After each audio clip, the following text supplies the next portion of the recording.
And I can't hold it much longer. Gonna let go so I can be free. Yeah,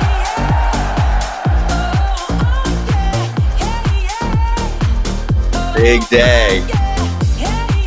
Big night. But also big day. That's right. Good. You can tell the people. Some people only hear this, so you got to tell them what you're representing today. AJ. Oh, I'm representing USA Hockey, by the way. Captain, right here, number 21, right? Autograph copy, Micah Ruzioni. If you don't know who that is, kids, Google it. 1980, beat the Russians. Greatest miracle on ice of all time. You know what's going to be second? When we hammer those damn Canucks tonight and take home the gold in the Four Nations Cup, Kratz. Yeah, America. And that's a sweater, Scott. It's not a jersey. It's a sweater because that's like the one good thing that hockey has over every sport. They call their jerseys sweaters. And you know who's watching? I have to give him a shout out. Big fan of the show, Jordan. I met him last night at my son's college. He was a security guard at the college reception he went to. Big FT fan, but I'm not going to say his last name because he called our show by the wrong name. So he knows who he is. Wow. So he's such a big fan he called the show by the wrong name? He got nervous because he wanted me to tell you he absolutely loves every one of AJ's takes. AJ's the man. Nice. We also agree for the first time ever, AJ, that we're all rooting for the same team tonight. We all feel the same. That's cool. Yeah. For once, Scott, you're not rooting against us. That's enough. That's enough. By the way, you guys want to hear an awesome sweater story about, you guys know who Stan Mikita was? Stan Mikita was. He's passed away in the past. He was an all-time Chicago Blackhawks fan or player, right? And his numbers are tired up in the rafters in the United Center. And it was 2010 when the Blackhawks won the Cup for the first time in like forever. And I'm standing there, I'm talking to him, and I've known him, I've met him, played some golf with him in the past, and he says, he's in a suit and tie, right? And we all have our Blackhawks sweaters they gave us with our names on the back, the whole deal. And I said, Stan, I go, why are you in a suit and tie? Why aren't you wearing your sweater? And he just points like this. And I go, yeah. He goes, you see what's up there in the rafters, kid? I said, yeah. He goes, it's hard to wear it when it's hanging in the rafters. Okay. You win. You win, brother. You win. Nice. Oh, that's epic. It's a flex. It's hard to wear it, Scott, when it's hanging in the rafters. That is true. One more thing before we dive in. It's also a big day because there's baseball being played. It doesn't count, but we have things to watch besides Junior Caminero ripping it in the Winter League. So that's cool. Dodgers, Cubs. Some people that are catching this, by the time they catch this, the game will already have happened or the game is happening. So there you go. Why are the Dodgers and Cubs playing before everyone else? That's so unfair. The Dodgers get everything because they're playing earlier this season than everyone else, and so are the Cubs. They're playing in Tokyo, and those games will count later this month. Why are you shaking your head? Because they're playing first because Major League Baseball loves the Dodgers. That's right. And we at FT love all teams. That's why we're visiting most of them, the ones that are nice to us, on our spring training tour. And we have a calendar to show that off. So, they have a reveal. Next week, we begin with the Orioles. We'll be in Sarasota, then Pirates camp, Yankees camp, Cardinals camp, Mets camp, Tuesday through Friday. Can't wait. You'll have some of those shows featuring not only one, but two FT hosts at one camp. That'll be new for the first time this year. So looking forward to all of that.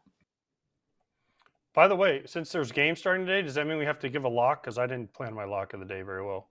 Absolutely not. Absolutely not. I don't know. I'm kind of fiending. I don't know. We're going to wait until the regular season to do locks. Okay. Thank you. Because that's a lot of pressure. It's a lot of pressure. Yes, it is. And it's very difficult to predict spring training games. I just know that the end gets very clunky. That's my prediction. The end gets very command issue-y at times. But that's okay. Taking the over. Yes, exactly. All right, let's hit charge the mound because we got a little news. Charging the mound.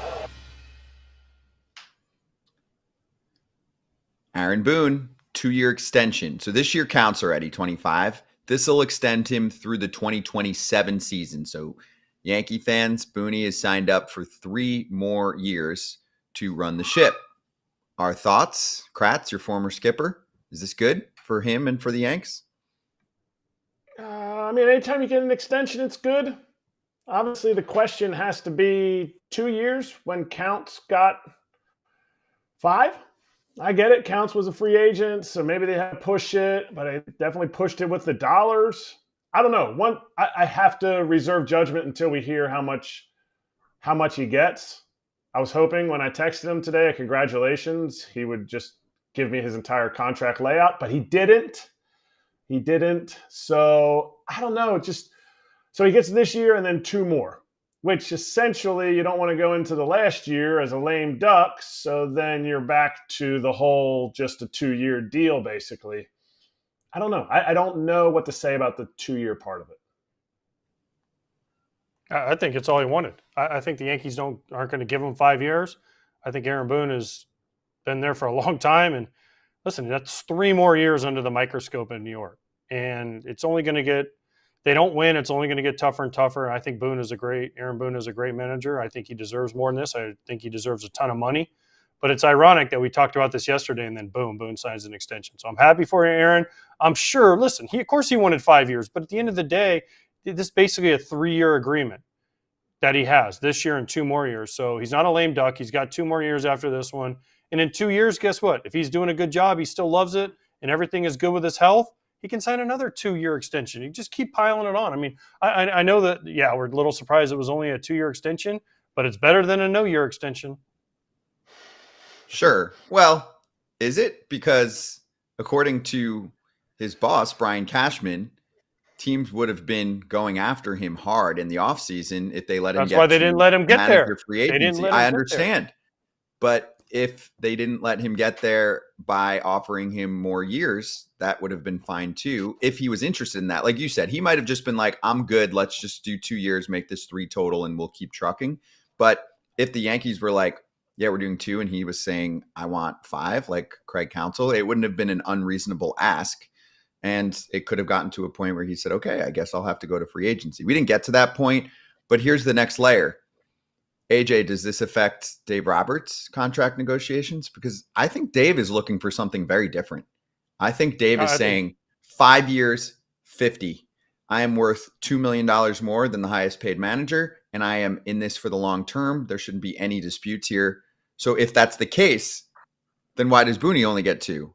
That's my only thought process here, is how the value is only 2 years for a manager like this. I don't think it affects him. I think that Dave Roberts is in a different universe because of who he manages and the team that he manages. I think the Dodgers do things differently. The Dodgers don't look at other teams and say, oh, Aaron Boone only got 2 years. We're only going to give Dave Roberts 2 years. There's one huge difference. Dave Roberts has 2 World Series rings in his back pocket that Aaron Boone does not have as a manager. So I think Dave Roberts goes to them and they're going to figure it out. And whether, if Dave Roberts gets a 2, 3, 4-year deal, again, a lot of guys don't want to do this for the rest of their life. Maybe Aaron Boone just only wants to do this for 2 more years. He'll be let's see, if I'm 48, he's a couple years older than me. So he'd be like 54-ish around then, 53, 54 when he gets to that point. I mean, he's had a nice life. He's made a lot of money.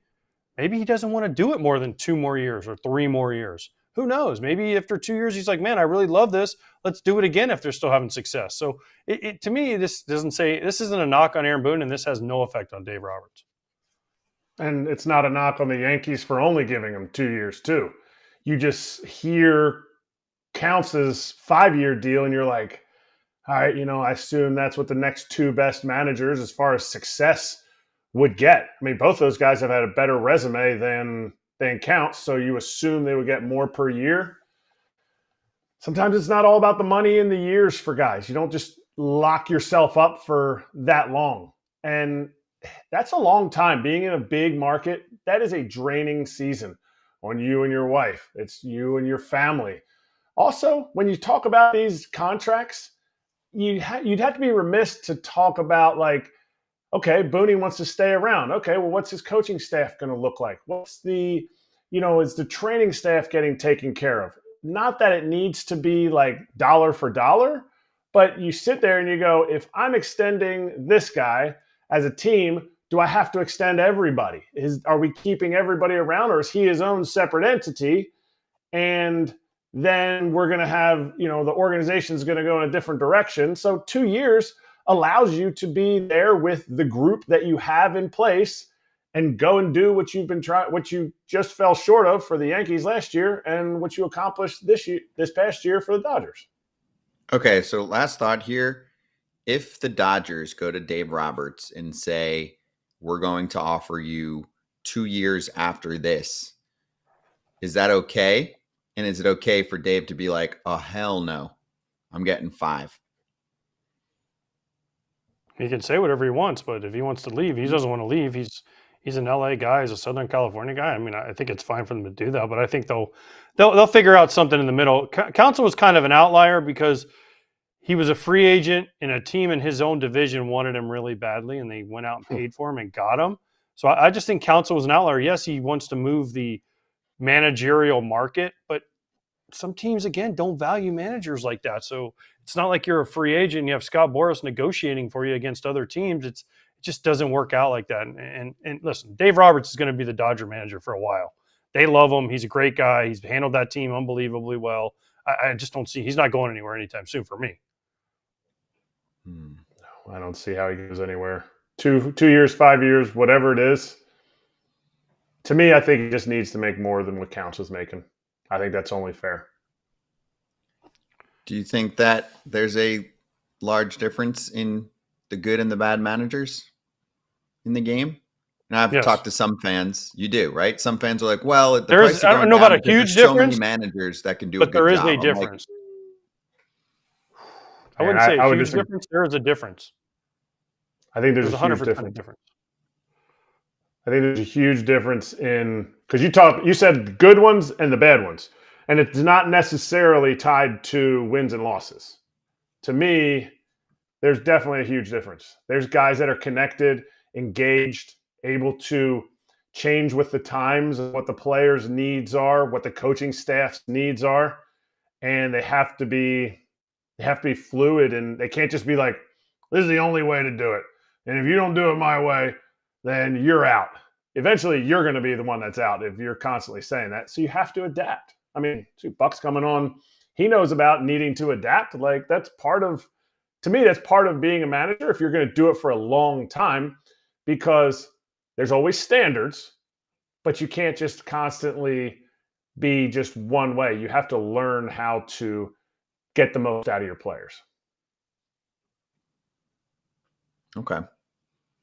I think, listen, we have Buck Showalter coming on. He's managing both New York teams. Let's ask him what it's like to manage New York. And even though he had, great rosters, or he didn't have great rosters at certain times, he didn't win. Everyone says, oh, well, Aaron Boone and Dave Roberts have these great teams. Well, guess what?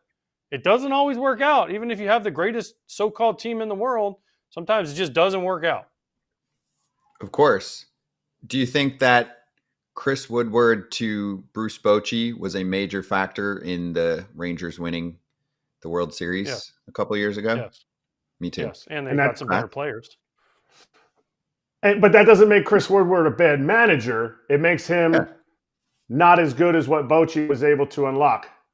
They did get good players, absolutely. To me, I think it's harder to manage good players because you have more egos to manage. You have more time that you need to spend with those guys to be able to figure out how to get the most out of them. Yes, if you have a whole team of superstars, you roll the balls out there. Absolutely. But in 162 games, you can't just roll the balls out there. You got to make sure everybody's touching the rock. You got to make sure everybody's pushing in the right direction and not taking days off against the number one starter from the other team. Like, you got to push these guys. And to me, all the talk you hear of Dodgers players, it's an extension of their coaches, which is an extension of their manager. And it all leads to a formula that's either successful or not. And obviously players on the field are the biggest factor, but to me, it still has the same component of, okay, can the Tigers be really good at third base with what they currently have? Sure. But if you add Bregman, it increases your win probability. This is a talent, right? Just like a coach can increase your win probability on their decision making, on how they operate personalities in the clubhouse, how they make lineup decisions within the front office, how they communicate information from the front office to their players. All of this leads to a formula that creates an end result. Winning team or a losing team. Let's break and get to Buck Showalter because we can ask him about this. We got a lot to hit with Buck. Always a great combo. Looking forward to it. Hit us with any questions that you have.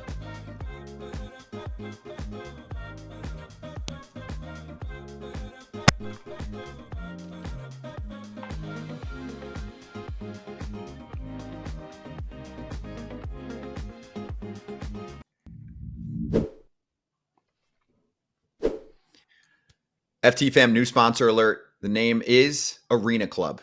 Okay. You might have seen Derek Jeter showing off his showroom on Arena Club. It's arenaclub.com/foul. So we're going to go over this in even more detail tomorrow because we're getting accounts. Todd Father will be on tomorrow and we'll show how some of his cards are getting put into the Arena Club platforms. So Kratz, I'll start with you. For example, if you want to buy, you want to sell, you want to get involved with slab packs where you're getting new cards, isn't it easier to just have one spot to do all of this? It's all consolidated. And it's not even just buying them. Like you can get them Johns graded too. Like to me, I love opening the packs because yes, I want the elite cards as everybody wants to pull the Paul Skeens card. But I love seeing all these cards getting pulled out because you know what? I watch the games. So I do want to see when I get, when I get it old school AJ Pierzynski, probably not in this year's set, but that's okay. Maybe. Actually, maybe there are, Kratz. You're wrong. Actually, in the Topps archives, there is an autograph me. So in this year's set, so boom, Kratz. Not in this year's set. You can't just... What? Yeah. And by the way, you know what? You know why Arena Club is good? Because people can't do this with Scott's cards. Look. Thanks, That's right. Put it on my bike. Use blockchain so that obviously it's digitized, but if you want to get your card, very easy to do so on there. So here's a look at what we're talking about. And it is a good point on grading, AJ. I feel like we can agree on this one. The previous process for grading was ridiculous, clunky. You had to ship stuff in, wait for months. You can do that all within the Arena Club platform. So seriously, it's an awesome, awesome app. AJ, did you personally ever do the prior grading process? No. Knowing how many steps it was? Hell no. It's ridiculous. No. So they've cleaned that up. I'm lucky that you gave me one of these sleeves for this Paul Skeen card. Look at this thing. Look, Paul Skeens, sleeve. Beauty. Johnny J. DeLuca, no sleeve. That is just. And guess what we're gonna do? We're gonna digitize them so that they're also within the platform, so we can maybe make a little swap. Maybe sell a couple of those and get you something else. Maybe find that Pierzynski card. So anyway, right now, 20% off your first slab pack or card purchase at arenaclub.com/foul. Use code FOUL. arenaclub.com/foul, code FOUL for 20% off your first purchase. We'll give you more details as we go along here. Excited to have Arena Club as part of the mix here. Makes a ton of sense with FT. Be right back with Buck.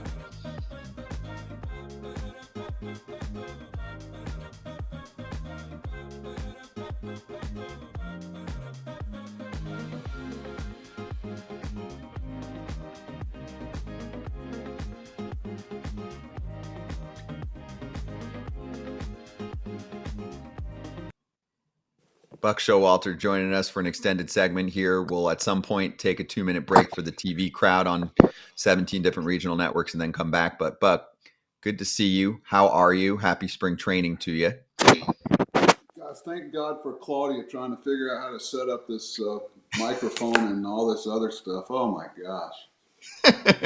Producer lady is the best. I don't know what you're paying her, but it ain't enough. Too much. Easy, Buck. Too much, Buck. Easy, Buck. Too much, Buck. Too much. Hey, don't you guys know greens and style? Look at Erik's background. That's actually Green Monster Green. It's Exactly. like that's the name, Green Monster Green, and you can't see it, but above the camera, I got a yellow line going above there, which I think is one of the dumbest things in all of baseball. They have a yellow line on the fence, but if it hits it, it's still in play. So anyway, Don't get me going, please. Let me ask you a question. AJ, Ozzie Guillen comes up to you. You got a 7-year contract. and he says, "Hey AJ, we got this great prospect. Our club's going to be better. We're going to move you to first base." What would you say to him? Well, I would say if you want to lose more games and move me to first base, keep me right where I'm at, kid. Because I'll be the first one to admit, Buck, I was scared as hell of the ball without my catching gear on. If you stuck me in the infield in BP, I was scared to death. I was olaying the crap out of balls. But you put the gear on me, you put the batting helmet on me, I'll take whatever you got. But for some reason, you stuck me in that dirt. Nope, I wanted no part of the ball. So if I put shin guards, a mask, and a chest protector on you, you'd be all right playing first base. Oh, I'd knock the hell of that down and flip it to the pitcher. I'd have the most assists in the league. I'd be like John Stockton, Buck. I'd be like, flip, flip, flip. Okay, what's the over-under? How long before the first fight tonight? 3 minutes. I say none. I bet they don't have any. Wow. No fights? Okay. Come on, Buck. You know it's drama. You know that they have, they're setting it up. It's like it's already predetermined. Hey, WWE, they got their script. You're fighting him tonight. No. In all seriousness, wait, I want to backtrack for a moment though, Buck, because we have you on, so you gotta give us your opinion here first on Devers. So, okay, Bregman gets signed. They were pursuing him all offseason. They also were talking about Nolan Arenado for a good chunk of the offseason. So it's not new that they were going after a third baseman. What do you think goes on behind the scenes when this happens? And then why does it get into public drama once we're in camp? Well, I find out usually there's reasons for everything. Some of them you don't know. I know that when you look at your manager is an ex-infielder, okay, so he's going to put a lot of premium on infield defense. And how can you make up ground with other teams? So many people put a premium on offense, and there's a way to make up ground if you get better defensively. I think it's as simple as I'm always careful about with Latin guys. Sometimes it gets lost in translation, so you got to be careful about basing things literally on what somebody says.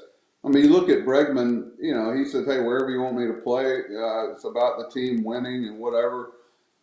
That obviously is great. I actually think might play some shortstop if Trevor Story has an issue or whatever. But having a third baseman on the team that is better than your current third baseman, if nothing else, is going to put a little heat on Devers to maybe be, better at third base. I think the competition is great. Now, when you got that type of contract, what the competition has to come from within the player, because whether he is good or not, he's still going to get paid. So, sometimes I wish, some of the peripheral people wouldn't weigh in on it, but everybody, the first baseman seems to be weighing in on it. And, I haven't quite figured that one out yet. But, Bregman's handling it perfectly. But, I believe I've got some real personal opinions on it. What do you guys think? I mean, what do you think's happened? I can't imagine knowing Alex, that he hasn't communicated this beforehand. That was my question to you, Buck, is how does this get to this point? How does it get to spring training?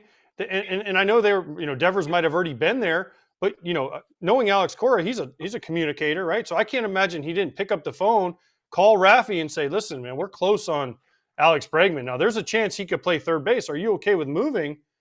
And him not saying yes to that, like, as a manager, wouldn't that be your first phone call is, "Hey, Raffy, guess what?" And then you got to call Tristan Casas and tell him not to say what he said. Because listen, Tristan, nobody really gives a crap what you say, because you're, out of all three of these guys, you're way low on the totem pole of these three. So guess what? If anyone's getting kicked out, it's going to be you. So wouldn't you think those would be his phone calls is, "Hey, Alex, where do you want to play?" And if he says third base, then you got to call Raffy, have that conversation. Then you call Tristan Casas and say, "Guess what, buddy? Sorry, you might be SOL right now." Well, my question to you, AJ, is where does Devers move to?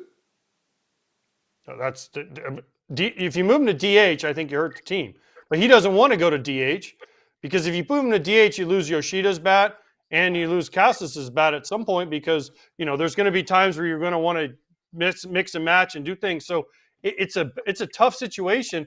And I've said it on here, Buck, and I'll say it again. Opening day, Rafi Devers will play third base. It might not last very long, but he's going to be there on third base. As soon as he makes that first error, guess what's going to come up? You've been around Boston. You've been around New York. Get Devers off the field. Get Bregman at third base. You want to go. You know how it's going to go. So, but I said on opening day he'll be the third baseman. After that, all bets are off. Well, here's my question. When I say where's Devers moving to, my next question is if he moves to third base, Bregman, who plays second base? Who's on first?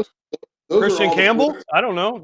Are you trusting a rookie kid that's never has no big league experience to do that? That's why I said on opening day. I think Devers will be the third baseman. Bregman will be at second. They'll adjust after that. If Campbell goes down, if he has a great spring, goes down to AAA for a month, mashes, guess what? He'll be up there quicker. Then they'll figure it out. They'll figure it out because it plays itself out. Now it's a big story, but you're a good team with Bregman on it, a better team. So, is he the player that he was 6 years ago? Nobody is, but he brings such a presence and a pedigree that they need there. I love what Boston's done in the offseason, kind of under the radar. They've added some really upside things to happen there, and defensively they're better. I think they're more versatile. I know in the big leagues, when you have guys good players that you can move around and not sacrifice something, it's a real advantage. And Bregman's one of those guys. I remember the first time I saw this guy playing shortstop at LSU in the College World Series, I got up and I called our scouting director, who is this guy? He was a shortstop. This guy can play all over, and you always got to be asking yourself, what if? Something you pencil in, and then all of a sudden it's hurt for an extended period of time, the season doesn't stop. Your what ifs are very important. So, I think Bregman gives him a lot of versatility in where he can move him. All right, Buck, what would you say to Tristan Casas? If this whole thing's going down and you get a young guy that really listen, he's supposed to be this stud. He hasn't really done. He's been injuries, unfortunately. But if you're Alex Cora and you're Craig Breslow or you're a player on his team, what are you telling him when he goes into this press conference and says what he says? I think a lot of times people got to get caught up in that, wow, people are actually listening to what I'm saying. They're weighing in on it. Sometimes you can get caught up in the disease of thinking that, your opinion matters that much. AJ, I'll ask you and Kratzy both. All these things, all these sayings you have up in weight rooms and down the halls of locker rooms and quotes from this and that, whatever. I don't think you've ever read one and go, wow, that made me a better player. I had one thing up, I painted over all of them. It said, play better. Just play better. Nobody wants to hear all the peripheral stuff. Just play better. There's a lot of lip service paid to it. So, I'm sure that Alex will have some of those conversations behind the scenes, and I give, he's a smart guy and a good manager and I've had his brother Joey, who's a brilliant baseball guy, and these things will get handled behind the scenes, and some of them will sort themselves out, but competition is a good thing. And, you always control it as a player because you can play better and shut everybody up. It's like David Cohn said. They're waiting to embrace me, David Cohn said one time after getting booed off the field. He said, it's my responsibility to pitch better. If I pitch better, they'll cheer for me. And that's exactly what happened. You control it. Buck, two things. One, there's an old saying in baseball, if you don't like it, play better. If you're in the minor leagues, you don't like it, play better. Get to the big leagues, right? And then I disagree with you on one. There's only one quote I think I've ever seen that made me play better. It was in Old Tiger Stadium. You're walking down the tunnel, which, by the way, I had to duck. It was like this tall, right? Walking down. I didn't have to duck. I didn't have to duck. AJ, I did not have to duck. There was a urinal. I'm sure you remember the urinal that was there. I think it was on the left side as you went down the tunnel. And over the urinal, it said, some of the best players in the history of the game have peed here. Be great today or something like that. That one made me want to go out there. I was fired up because I'm like, I'm peeing where Babe Ruth peed back in 1900. Well, there was one there that said, don't put cigarettes in the urinal. It makes them soggy and hard to light. Also true. Also true. I remember that. I said, man, I wonder if Ty Cobb ever peed in this place. It was pretty cool, but he was not a visitor. You know what I saw the other day? That if Ty Cobb went 0 for, was it Ty Cobb? Went 0 for 2,530, he would still be hitting 300. Was it Ty Cobb? Somebody, that was amazing. Okay, what else? So if you added Ty Cobb's numbers to my numbers, he would still be hitting over 300. Is that what you're saying? I appreciate that, Buck. Let me tell you something, Appreciate Kratz. that, Buck. I did a little homework on you. Hey, do you guys know what the nickname of Eastern Mennonite University is? I do. The wagons, the horse-drawn carriages. Come on. It's another name for a lion. The What's Royals. another name for a lion? Royal. Why isn't that stadium named after you? Ooh, because Buck. Because I'm cheap. Because I'm cheap, Buck, and I didn't you gotta give give money money. back to it. And Hey, the money Buck, I did give back, they asked if they wanted my name on it, and I said, not a chance. Not a chance. That is Buck, why that isn't is not my Chipola cup named of tea. after you? Why is Mississippi State not named after you? I mean, it's the Because same Paul question. Because Palmer and Clark went there, and Brantley, and your buddy Thigpen. Thiggy, my boy. I love Thiggy. Big pen. Yeah. All right, Kratz, All what right, else you Buck. got? Another clubhouse issue that we got to take care of. Pitchers and catchers report. The manager's there. He's shaking hands. How was your off season? Hand in your little pocket in your pants. What? Wait a minute. One of our starters from last year didn't show up. Oh, I talked to him. He's not going to show up until the very first game. How do you handle that? And are you good with that in a sense of creating the culture that you want to create of competitiveness, togetherness? I think you kind of make it inconsequential. It falls underneath the no, you know what. I mean, I'm sure that it was all communicated, knew what was going on. You don't like it, but you pick the battles worth winning. I'm sure, everybody can do math. You know how many starters there are. You could go 6 men. It'll work out injury-wise or whatever, but you'll look back later on this season and go, why did we make that a bigger thing than it was? It shouldn't surprise anybody. I mean, you knew he wasn't going to be happy about it, and it'll work itself out one way or the other, but you try not to make it sometimes players will make it a distraction on its own, but what you try to do is make it inconsequential, like, okay, do whatever you want to do, and that's fine, go ahead. We're not going to let it disrupt what we're trying to get done here.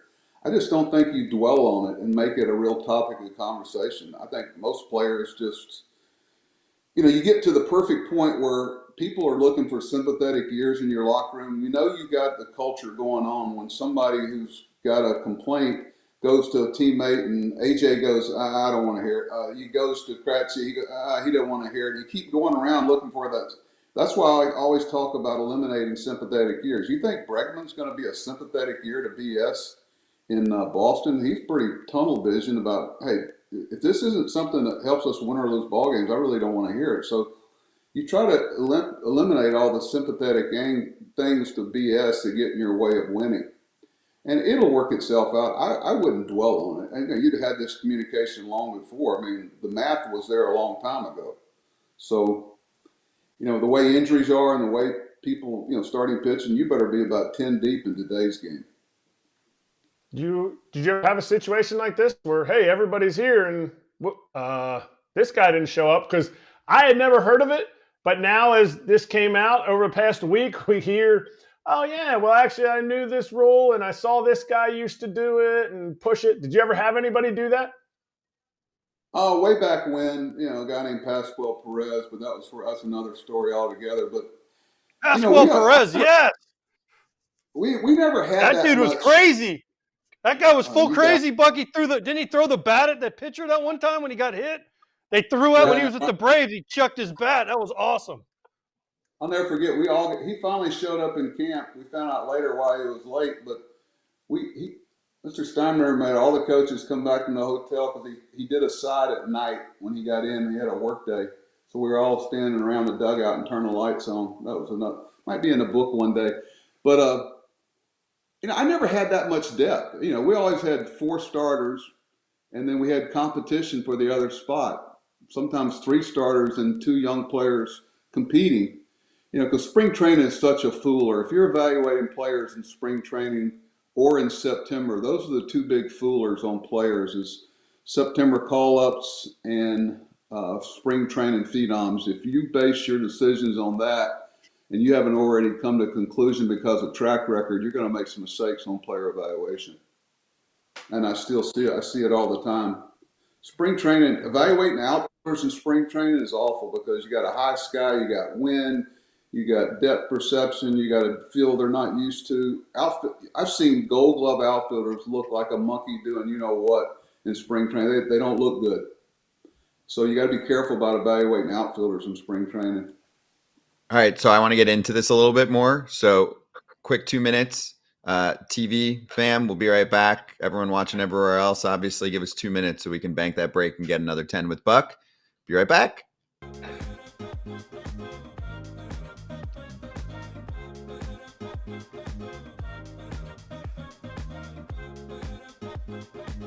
Obviously, they could have corrected everything if they just gave him the right offer this time around. But basically, the point of what I wrote was that they had chances here. They had chances well before this. Now, if you remember, back in February 2021, that's when Tatis signed his 14-year, $340 million deal with the Padres.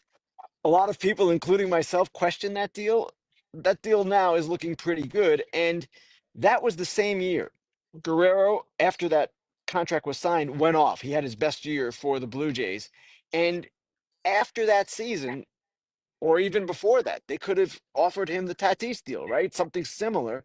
And at that point, he probably would have taken it. I would imagine he definitely would have taken it. So that was a chance. They had chances after that as well. And the history here is not great.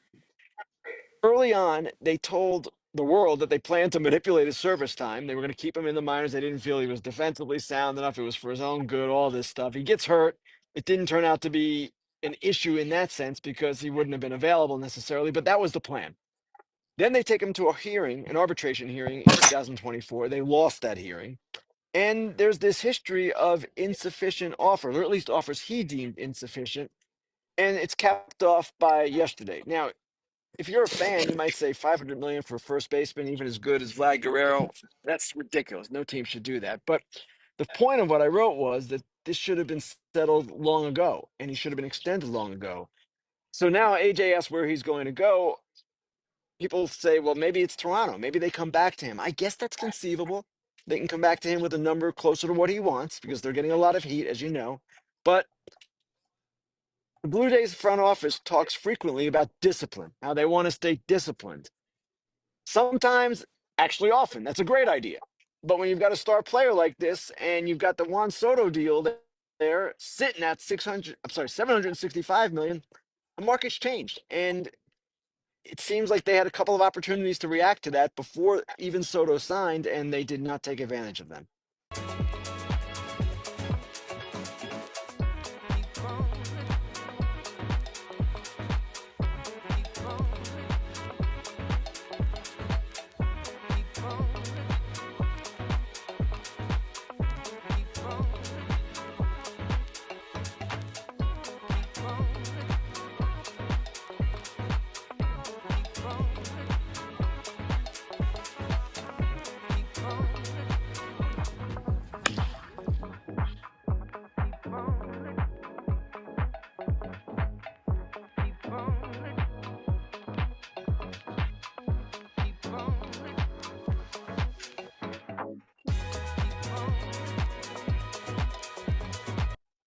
Welcome back to FT with Buck Showalter, who said something right before the break that just demeans 19 years of my career. I didn't have a chance to make the team in spring training. Like you said, you're already evaluated guys beforehand. Unbelievable. All that time, I thought I had a chance.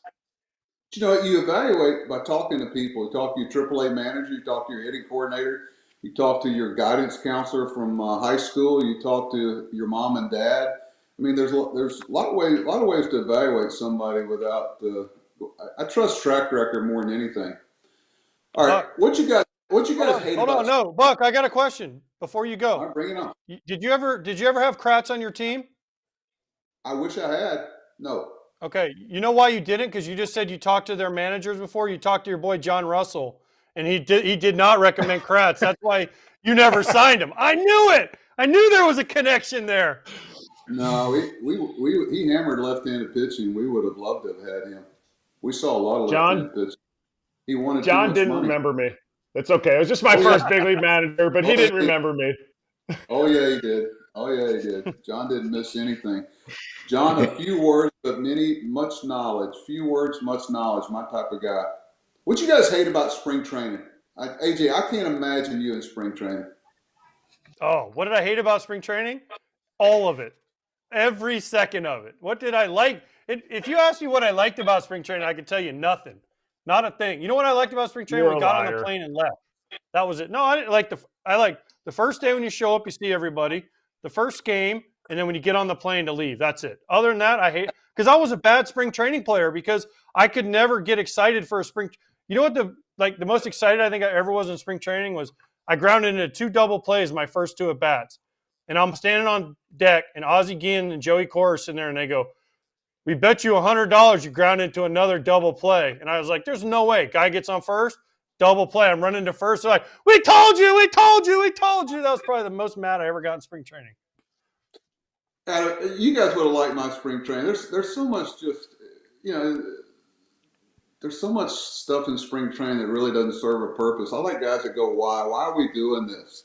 You got to at an 8 to 12 minute attention span. You're basically trying to entertain players too, and you got to have movement. You got to, you don't do something until you get it right. You do something until you can't get it wrong, and you try to make it interesting. We'd have a talent show. We'd have different things where you want to make it something that people want to come to. We'd go to a movie theater and go over things. It's just, spring training, let's face it, for position players, how long did you guys really need to get ready? It's about the pitching. How long do you think you guys needed? Truly, 35 at-bats. That's about what I would get, and I got used to that, so maybe that's what I got used to. But I wasn't getting ready to be an everyday player either, so it was different. I love spring training. I love the golf outing at the end of spring training with the Phillies that we had every year. The whole team gets out there.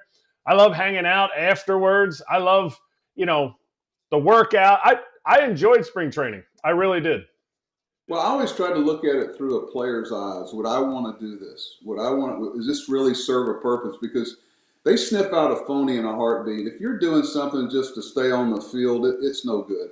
It's got to have a purpose. It's about getting the pitchers ready. What you do with the pitchers is, I see now they bring 30 pitchers to camp. Spare me. There's no way you can evaluate 30 pitchers. There's like teams that have 70, 72 players, average, I think 64. I always try to say under 60 because it wasn't fair to the people you brought in there. And if you need something, you go over to minor league camp and get it. I think there's so much money wasted in spring training. Side works now take forever. It used to take 15 minutes. Now they throw a pitch. They have to go evaluate that pitch. They're max efforting things very early on. And I think that's one reason why you have so many injuries in the spring. You always try to work in, there's going to be some injury along the way. So you try to buffer your schedule along with that. There's so much planning that goes into it. But it's about the pitching. Position players get bored very quickly. You talk about the pitching. You deviated me from what my question was going to be. Have you seen videos of the bullpens that guys are throwing? Because in between breaks here, when we transition, we have videos. And it's 3 to 4 guys going, Buck, there is a camera. There is a TrackMan. There is probably 3 or 4 staff members all watching one person. If you watch the entire 8-pack, it's unbelievable how many people there are. Do you feel like there's too many people touching each pitch, giving too much evaluation to each pitch that don't have any credit to do that kind of stuff? Yes, without a doubt. Did you guys see the tape of the pitcher from Japan? What's his name that had his first side work yesterday with the Dodgers? Roki Sasaki. Okay, yep. Oh my God! There must have been 50 people standing around. First of all, how can you have that many players standing around? Don't you have something to do? And you tell him, hey, no, we're not evaluating. You just get your work in. You got that many people watching your first outing, and you've got your whole country and everybody in the States is watching you. You don't think you feel some pressure to turn up the dial a little bit? I never watched. If I watched the side work, I would do it where they couldn't see me. I would stand way over to the side, away from everybody. And we only did 2 or 3 at a time. You know, you got that many people. You know, the catchers hated it. I didn't take 8 catchers. I took 6 catchers and 2 bullpen guys because you don't need 8 catchers in camp. There's so much fat that comes on in spring training. It's about getting your major league team ready. You know, it's not a tryout camp, and if you don't know who your prospects are by then, you're probably down a bad road anyway. All right, well, talking about the Dodgers, how do you approach it if you're Dave Roberts? You've got 2 rings in your pocket now. Well, 1 ring about to be in your pocket, but you sit there and you go, Aaron Boone just got an extension. Craig Counsell got this contract 2 years ago. How do you evaluate yourself, and how important is it to the other managers in the game that you get what you're worth in the market? Well, that's true. I think one of the hardest things to do in team sports, whether it be players, coaches, or managers, is to win when you're expected to win. That's why I have so much respect for the Patriots when Belichick was there, Saban when he was at Alabama. And Dave fits into that. I mean, there's only one way they're going to be equated into being a success this year and be the last team standing. That's a hard mentality for a team to have. Yeah, they're very talented and they're very deep, but Dave has done a great job of playing a good hand well. And that's hard to do. There's a lot of guys that are good at playing a bad hand well, but you know, some situations, hey, we're better than the other team. Let's don't overmanage that. There's a certain skill to that, and and I think Dave does it well, and I think he'll be rewarded for it before it's over. All right, Buck. Speaking of managers, you managed under some tough owners. I don't know. I want to know, what was it like managing for the boss, and then you got Cohen. So you got kind of, you got the boss who seems like, man, he's, you could have been fired at any second, and George Steinbrenner, and then you have Stevie Cohen, who's just like, I just want to win. I want to win, but kind of went about it as a happy-go-lucky kind of guy. Well, they're very competitive men, and that's why they're successful in what they do. Peter Angelos was one of the great trial lawyers in the country. And Mike Flanagan gave me a great piece of advice when he was there with us.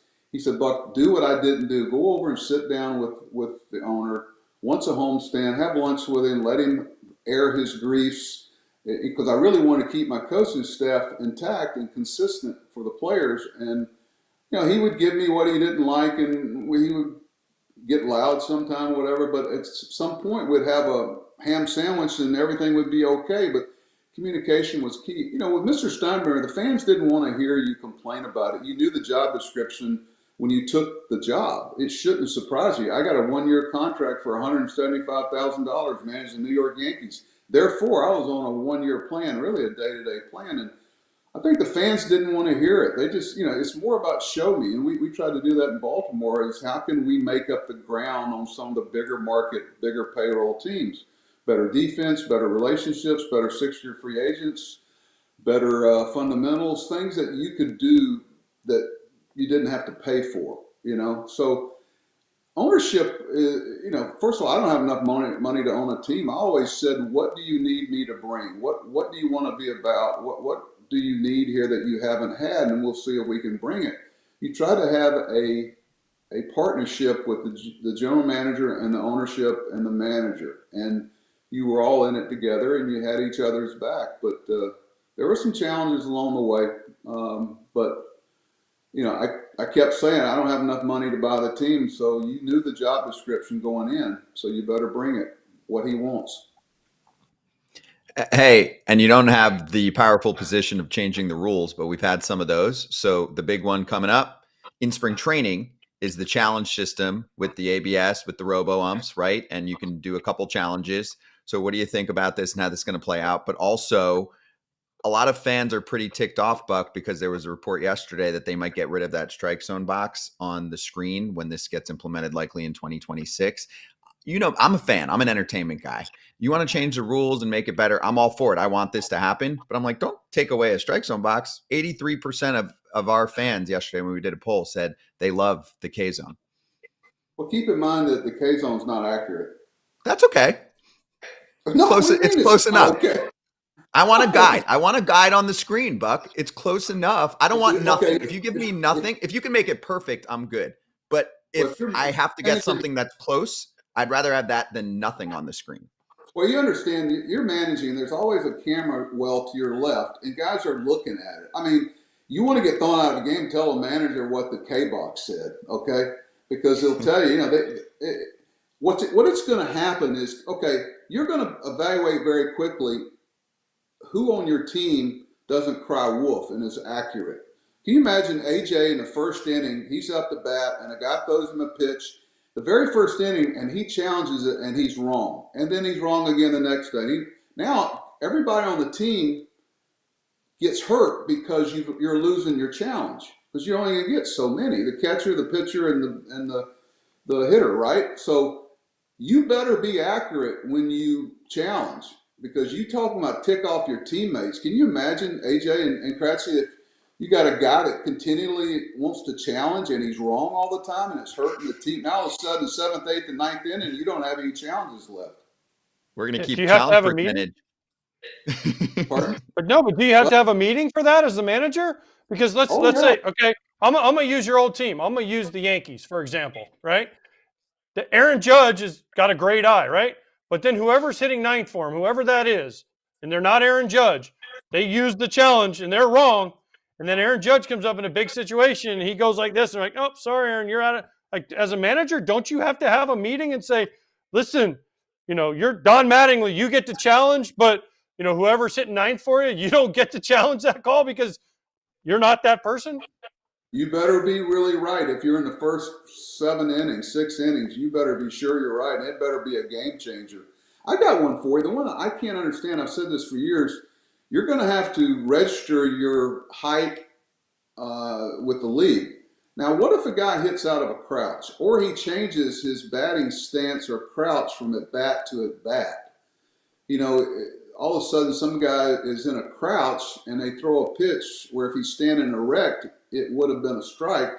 It's going to create some issues. I think that's going to be a challenge for him because, AJ, you may change, or Kratz, you guys may change your batting stance from what it was. Maybe you hit straight up, and then all of a sudden you decide to hit differently. How is that going to be adjusted? I haven't heard the answer to that yet.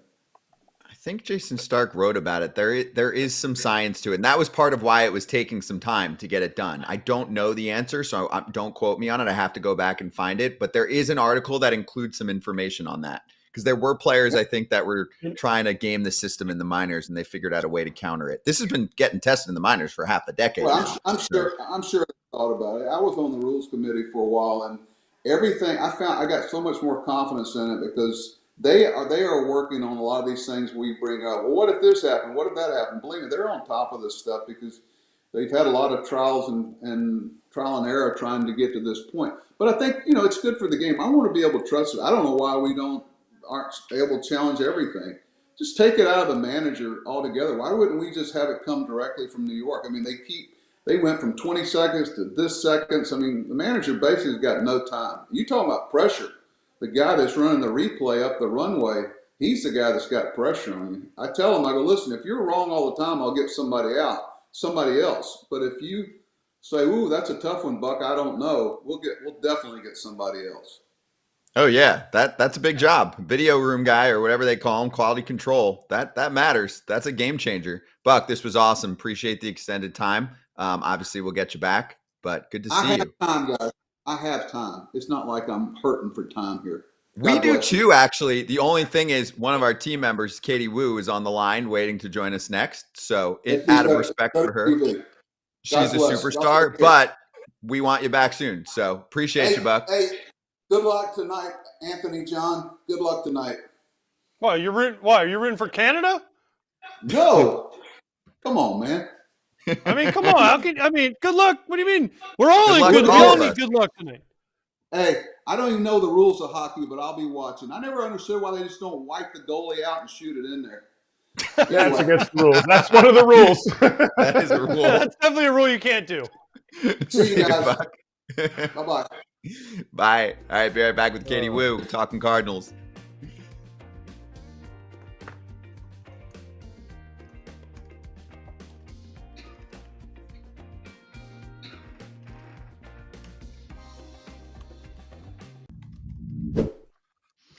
FT fam, you can't get your time back, but you can get your money back. Okay. And one way to do that is to look up Mint Mobile. And you can go to the website right now while we're chatting. Mintmobile.com/territory, unlimited premium wireless 3-month plans for $15 a month. Go check it out. Okay. Please do yourself a favor and at least give yourself a chance to see if you can save a little cash. Kratz, you know what I'm talking about right now, actually, in spring training?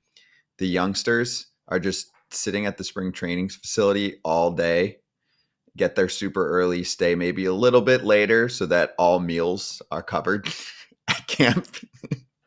It's a real thing, right? Like everybody wants to always like talk about, oh, this is the next best thing. This is like, why would you not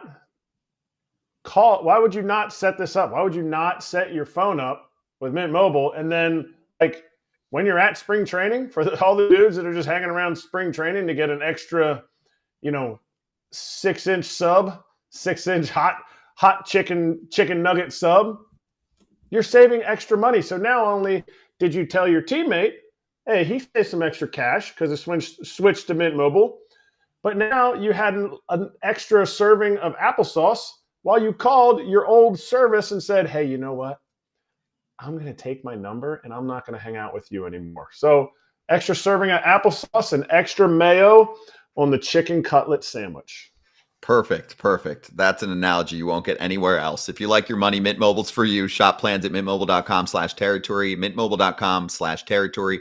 Upfront payment of $45 for 3-month 5 GB plan required, equivalent to $15 a month. New customer offer for first 3 months only, then full price plan options available. Taxes and fees extra.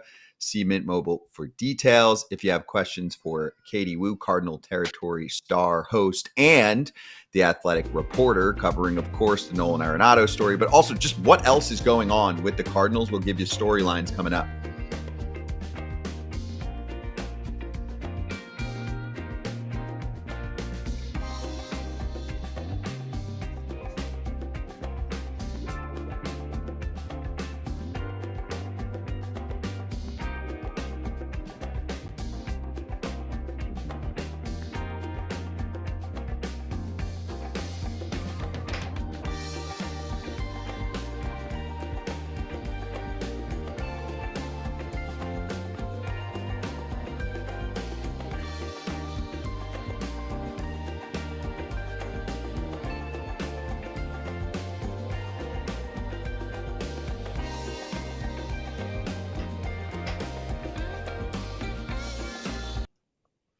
We have Katie Woo with us. Always enjoy our conversations with Katie, but even more so now since she's officially part of the FT fam, the host of Cardinal Territory, along with Trevor Rosenthal. Katie, great to have you on. And personally, thank you for waiting a few extra minutes as we were hashing things out with Buck Showalter. And he actually took over at some time or at various times throughout the interview where he was like, you know what, actually, forget Scott. I have a question for you. So how you doing?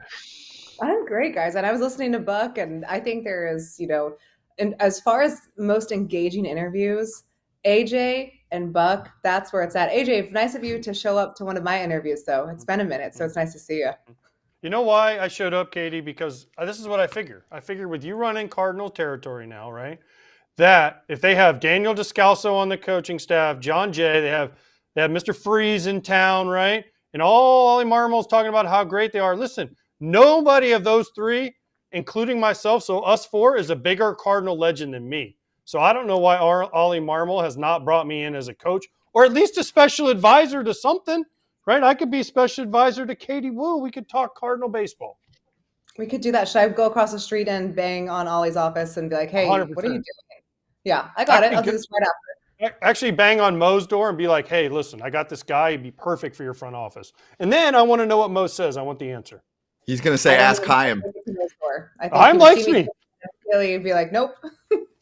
Chaim likes me. Chaim and I got drunk once at the bar in Houston after they lost. We had a long chat. Chaim and I are buddies. Oh, I didn't know this. Don't let AJ pander. Don't let AJ pander to you because he has never watched Cardinal Territory one time. No, I haven't. I'm not going to lie. I knew that, and I'm glad that you were honest about it. But hey, for those watching, be better than AJ. Watch Cardinal Territory. I catch clips. He okay? does I catch clips, and we ran a clip on yesterday's show. So there you go. But now, AJ, you've earned yourself a guest appearance. You're going to have to come on at some point with Katie and Trevor and give them the former Cardinal perspective. But let's hit storyline so we can talk to Katie about this current club.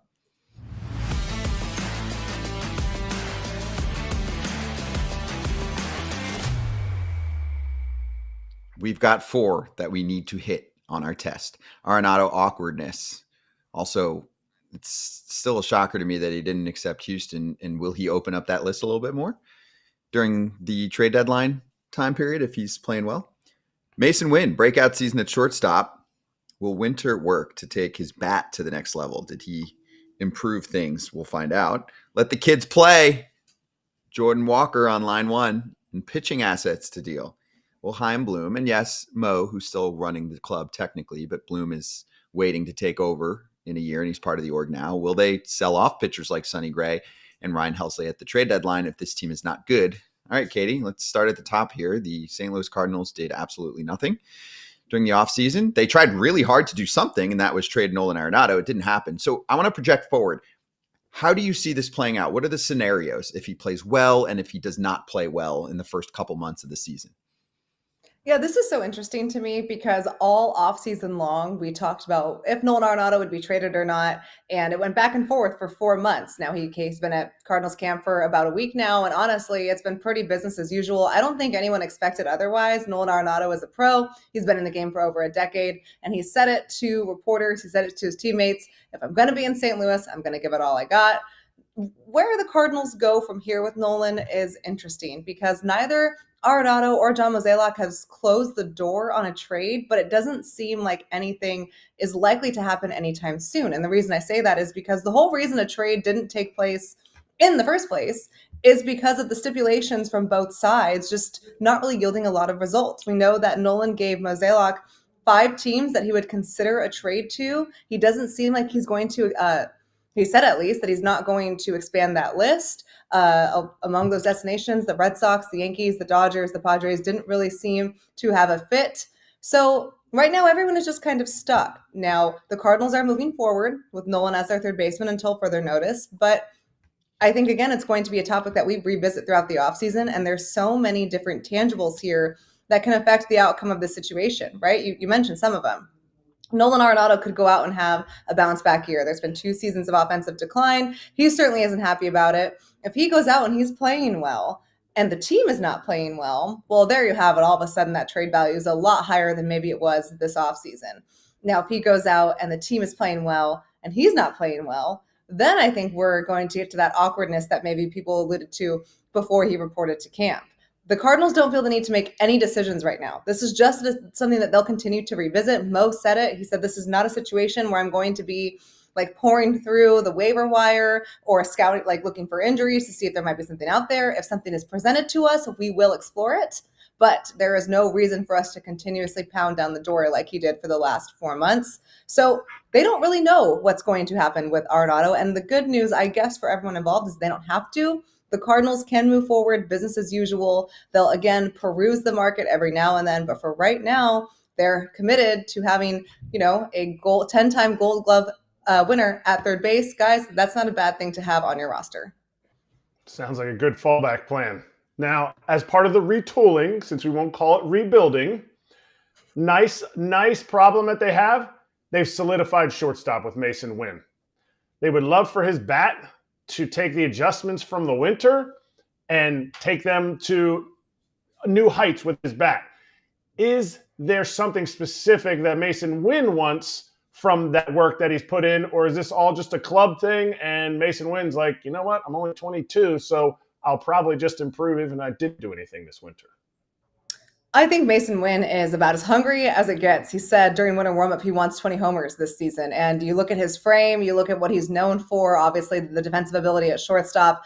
Mason Wynn doesn't have to be a power hitter by any means to be valuable to the St. Louis Cardinals, but he certainly is not happy being a one or two type of tool player. And that's what I think Cardinals fans can get excited about for Mason Wynn. Look, we know it's a down year, very uneventful offseason, if you will. There's a lot of apathy around baseball heaven these days. But when you have a player like Masyn Winn, who, in my opinion, solidified himself as someone that you can build your club around, and that's all what the Cardinals want to figure out. Who can they build around? And he comes to camp and he said, hey, I had a really good rookie year, first full season, played almost every game at shortstop, was a National League Gold Glove finalist, but I want to slug more. Just knowing that his body type and knowing that he doesn't necessarily have to be a power hitter, Masyn Winn strikes me as a guy who is never satisfied. And he has a real legitimate opportunity to present himself as one of these key franchise players going forward. We know the Cardinals want to identify who in their current club can be part of that next core, that hopeful next championship winning core. And Masyn Winn's mindset of trying to be the best player, regardless of the great season he had last year, wanting to be better, I think that's all you need to know about him. I think this is someone that, again, the Cardinals can build around. He certainly wants to be a 5-tool player. He has the defense, he has the arm, he has the speed. Now he wants the pop. Guys, I think he can do it. Wow. Okay. Speaking of guys that were supposed to be there, Jordan Walker. Is it time where they just say, listen, Jordan Walker, you get 600 at bats, you play wherever you got to play, whether it's right field, left field, shortstop, first base, catcher, whatever it is. We just need to see if you can hit. And then some of the other young guys, Victor Scott, who's going to be the catcher? Are they going to let the kids finally play in St. Louis and give them a real shot at solidifying themselves as the big leaguers? This, to me, is the biggest question for the Cardinals this spring training. We spent all offseason listening to their narrative of opportunity, runway, let the kids play, a transition year. Now, here the Cardinals are on February 20th, so things can change. But this roster currently looks a lot like last year's roster minus Paul Goldschmidt. And the big question for them is, can they actually guarantee this runway that they spent the last 4 months touting to anyone that would listen? And I think they can to some degree. I don't think that Nolan Arenado coming back and playing third base impacts the playing time they have for guys like Nolan Gorman, Jordan Walker, Lars Nootbaar. Of the entire group, Jordan Walker and Nolan Gorman, I think, are facing the most pressure internally to figure it out this year because they were both such highly touted prospects and because their ceilings are both so high if they can just figure out how to hit consistently. So I do think the Cardinals are going to prioritize finding consistent playing time for those two alone. And it doesn't necessarily have to be Jordan Walker in right field and Nolan Gorman at second base. The at-bats are what matter here the most. And, the Cardinals have a semi-flexible lineup in terms of roster flexibility, positional flexibility. So there's a way to bounce guys around. But the two guys that I expect to be mainstays in this lineup, really the bare minimum to ensure that this storyline, if you will, actually takes place, is that Jordan Walker and Nolan Gorman play every day. Yeah, don't say flexibility. That's what got him into this situation. That's what got Jordan Walker using up his options. Don't say flexibility. People are listening. Mo is even listening too. So the question that I have for you is, kind of have a little bit of veteran pitching. They have valuable veteran pitching on a team that's going to reboot. Is Heim Bloom going to be trading these guys during the season at the trade deadline? Heim Bloom won't necessarily be making those decisions. John Mozeliak will. So this is another part of the transition year that I think is, well, I do understand where the Cardinals are coming from in their overall plans. I can't really recall a time in Major League Baseball as of late where there was a president of baseball operations and the next president of baseball operations kind of waiting in the wings, and they're working in tandem. So what's key to remember about this 2025 season is John Mozeliak is still calling the shots. They will be his decisions ultimately. Will he be discussing with Heim Bloom on things that will impact the team past 2025? Yes, he's been very, in my opinion, transparent about that, how he will consult Heim's opinion in these decisions because Heim is the one that's going to have to face the consequences or manage through the consequences, if you will. But I think it's too premature to ask that question because, well, he's not going to go out right and say it. John Mozeliak doesn't want to go out like this. John Mozeliak doesn't want to go out with a losing record. He doesn't want to wave the white flag. And when you think about what he's accomplished in his career, I can understand that. I think if the Cardinals are hanging around come July, I don't think they're going to sell their assets. I think, if they were really committing to a rebuild, and to their credit, they have never said that word, even though we all know to a degree what they are doing.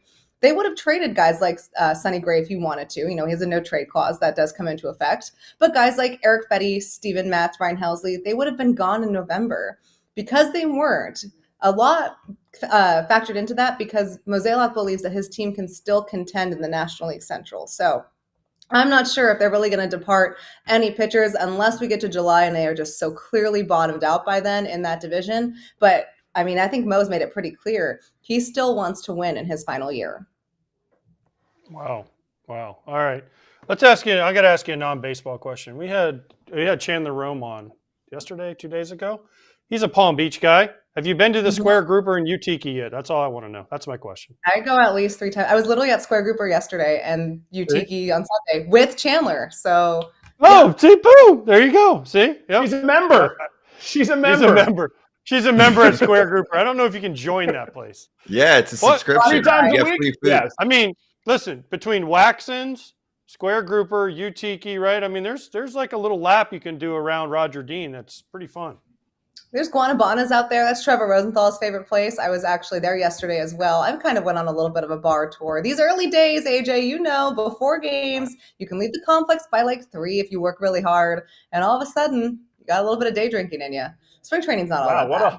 What a humble brag by Katie. Katie said, if you work really hard like me, Katie Woo, you can go out and you can just booze up all That was entirely sarcasm, guys. That was entirely sarcasm. I looked at my schedule and said, I don't want to do this today. I'll do it tomorrow. And I left early. So here we are. I believe it's the beauty of spring training. Yes, you can get out early on before the games by 3, but what time do you have to get there in the morning? That's true. AJ, you can That's answer why you this day question. drink. But that's why you day drink. So you can go to bed early and be up early, True. right? That's the What I now don't games are going to understand, start. guys, you guys know this. Like, we spend 6 weeks acclimating ourselves to a schedule in spring training that we will quite literally never acclimate ourselves to again until this time next year. Why do we do this? It's so dumb. It's Why do so we have dumb. spring Great training? job, guys. Your body clock is at 5 a.m. and here's a night game. Here's a night game. Here's a night game. It's so stupid. I'm with you. Well, Katie, great to see you. Appreciate the time. Enjoy the Jupiter tour. AJ misses it. And here's Cardinal territory with Katie and Trevor, and all the ways that you can obviously follow, subscribe, and make sure you're paying attention to what they're bringing to the table, which includes top flight interviews like Ali Marmol, Cardinals manager, was just on one of the latest episodes. Thank you, Katie. Appreciate you. Got it, guys. Love seeing you. We'll talk soon. You too. Talk soon. FT fan, be right back. Power rankings. First time ever on FT.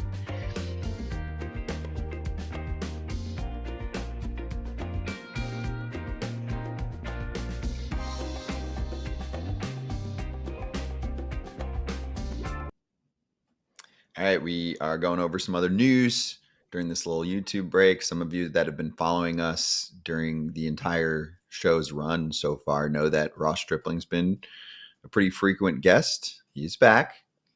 Royals, minor league contract, invite to spring training. Always fun, Kratz, when he's got to now scramble over there, figure things out, and then get ready to compete for a spot as a pitcher when we talk about other dudes that sign late and give them the entire year of an excuse when they show up to spring training late. You know what I'm saying? No more excuses. Sorry. He's not at the point of his, somebody signs a $30 million a year contract. It's a pillow contract. They got to come in like, I'll acclimate myself. It's not coming up. Big chicken strip. He needs to come in rearing to go. And is this more of a Royals signing than there ever has been this year? Like, some guys just feel like they should be on the Royals. I feel like Chicken Strip's one of those guys. He could find his way on this team and just eat some innings. Give the team like 60 to 85 innings just randomly here and there. Is it because they, at least in the past, would get guys that can eat innings, maybe a little more contact oriented, usually have a better defense, use the ballpark? Is that part of it? That's it. That's exactly what goes into my head. And they consistently have done that. And I don't know why other teams don't do that. Like, find guys that fit into what your ballpark plays into. If there's something significant like Kaufman has. The Royals do that well. I also think, AJ, in addition to the ballpark, there are certain teams that are not going to be able to have $300 million payrolls, and you can be really fundamentally sound. You can be fast. I mean, the Diamondbacks are starting to spend, although they just got Burns. But you go a couple years ago and you're like, damn, this team was built for the modern brand that's coming back in baseball, where it's getting easier to run again and defense is being valued a little bit more again. And 3 true outcomes are still a big deal, but a little less of a big deal than they were a few years ago, right? 100. Yeah, I think defense matters. Chips are gone. Defense But defense matters in Kansas City because it's so much bigger. So I'm just saying it matters. And I like this signing because he'll throw it over the plate. He'll make people put in play and they'll go get him. Think about what else matters. Speed in a place like KC matters because there's always running going on.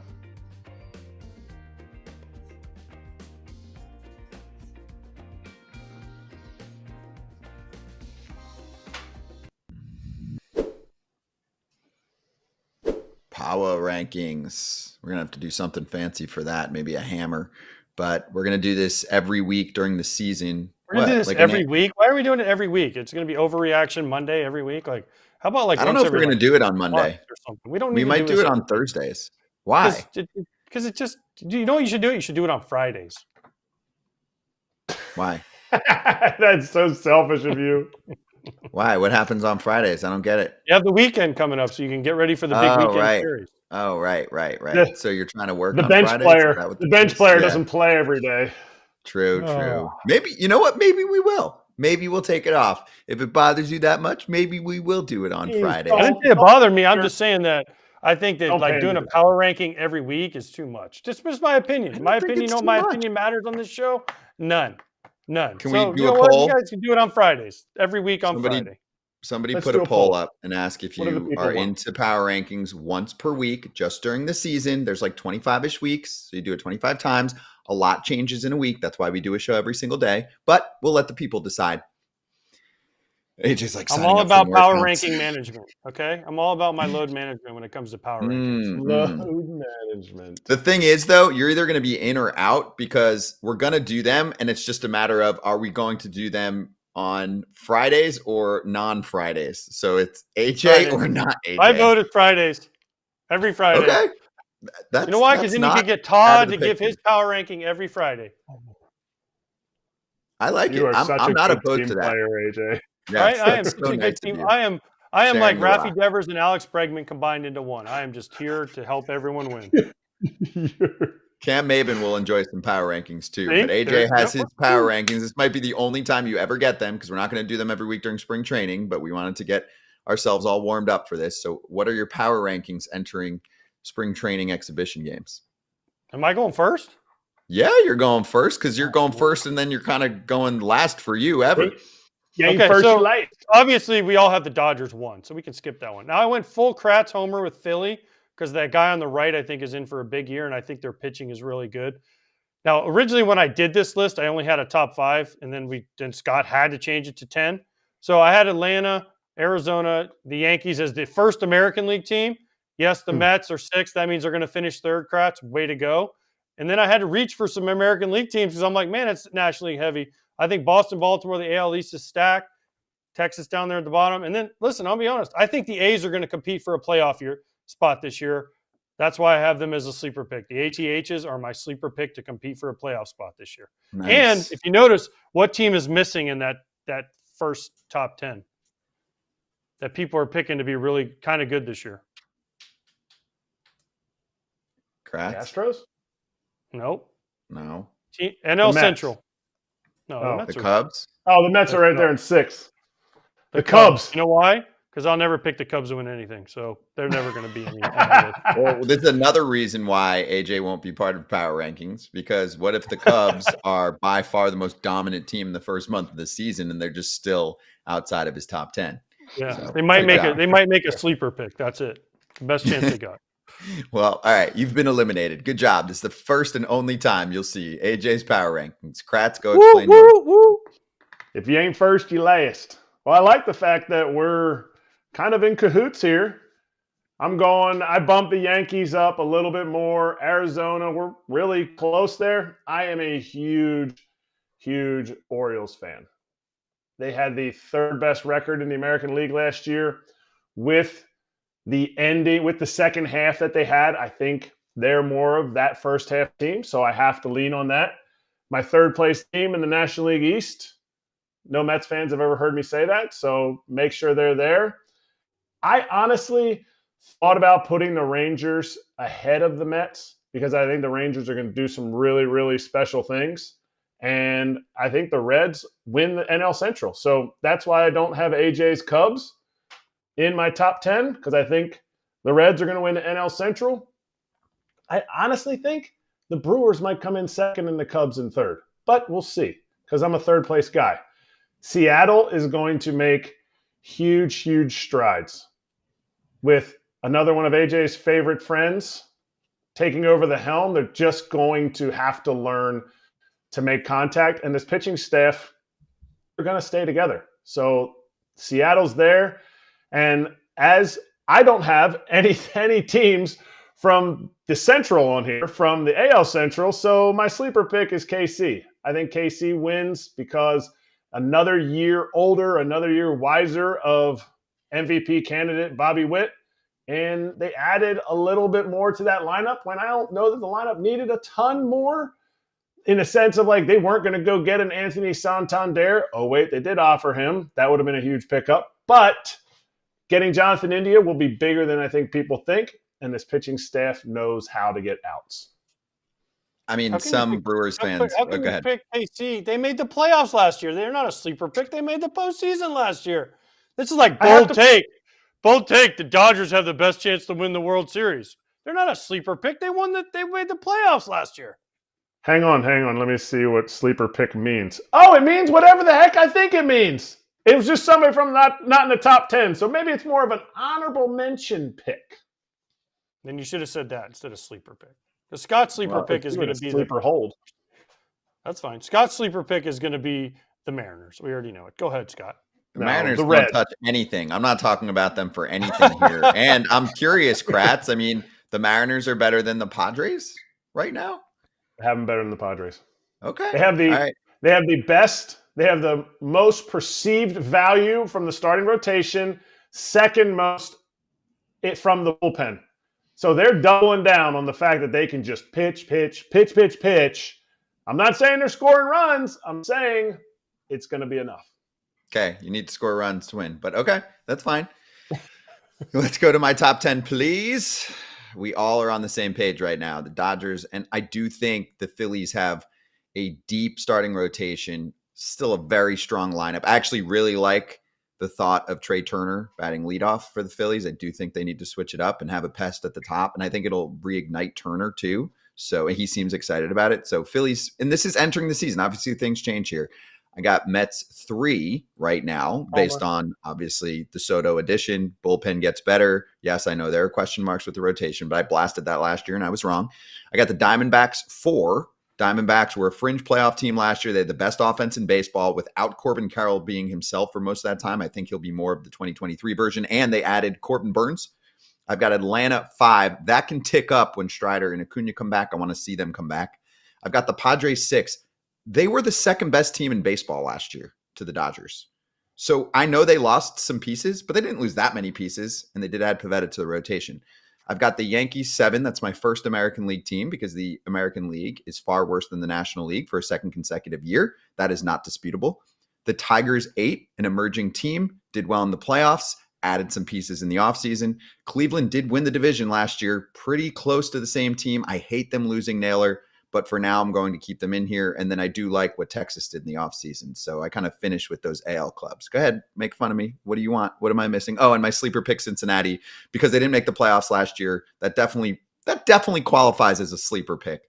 Okay. The sleeper pick isn't, hey, let's find a super crappy team and say that they should be part of the top 10. It's just like, hey, here's a team that doesn't get a lot of love, a lot of respect, but I'm thinking about you. That's all. All right. What did I do wrong, AJ?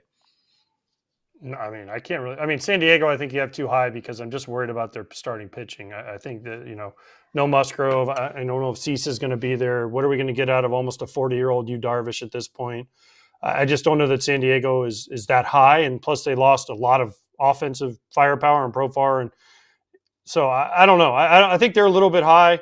I thought about Detroit and I thought about Cleveland in the top 10, but I'm not sold on any of those teams because if Detroit would have got Bregman, I would have bumped them up.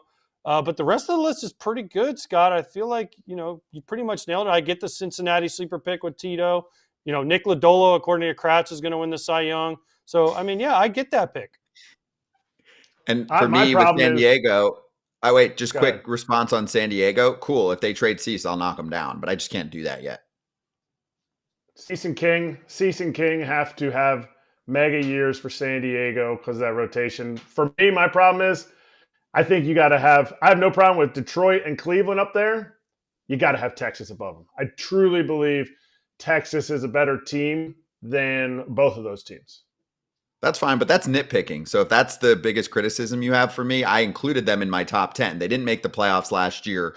They did have guys with down seasons and injuries. Starting staff could have a lot of injuries, a lot of injury-prone guys there. So I just want to see them prove it a little bit, and then I can bump them up. Cleveland and Detroit – obviously, both made the playoffs last year and were both pretty successful in the playoffs. So that's why I do factor in what they did last year when we were doing spring training power Did rankings. Cleveland upgrade a ton? Did Cleveland upgrade? I know they made it. You could make a case that they downgraded. Andres Gimenez gone, Josh Naylor gone. So I don't feel great about Cleveland, but I felt like out of respect, how much damage they did last year in the regular season, kind of running away, right, towards the end with the division, that I had to give this to them. And they made it to the ALCS. So sure, the bullpen might collapse, but if it doesn't and it looks like the way it does, it's an historically good bullpen. So I don't know. I think I feel good for now, but let us know what you think. What do you like? What do you not like from what we did?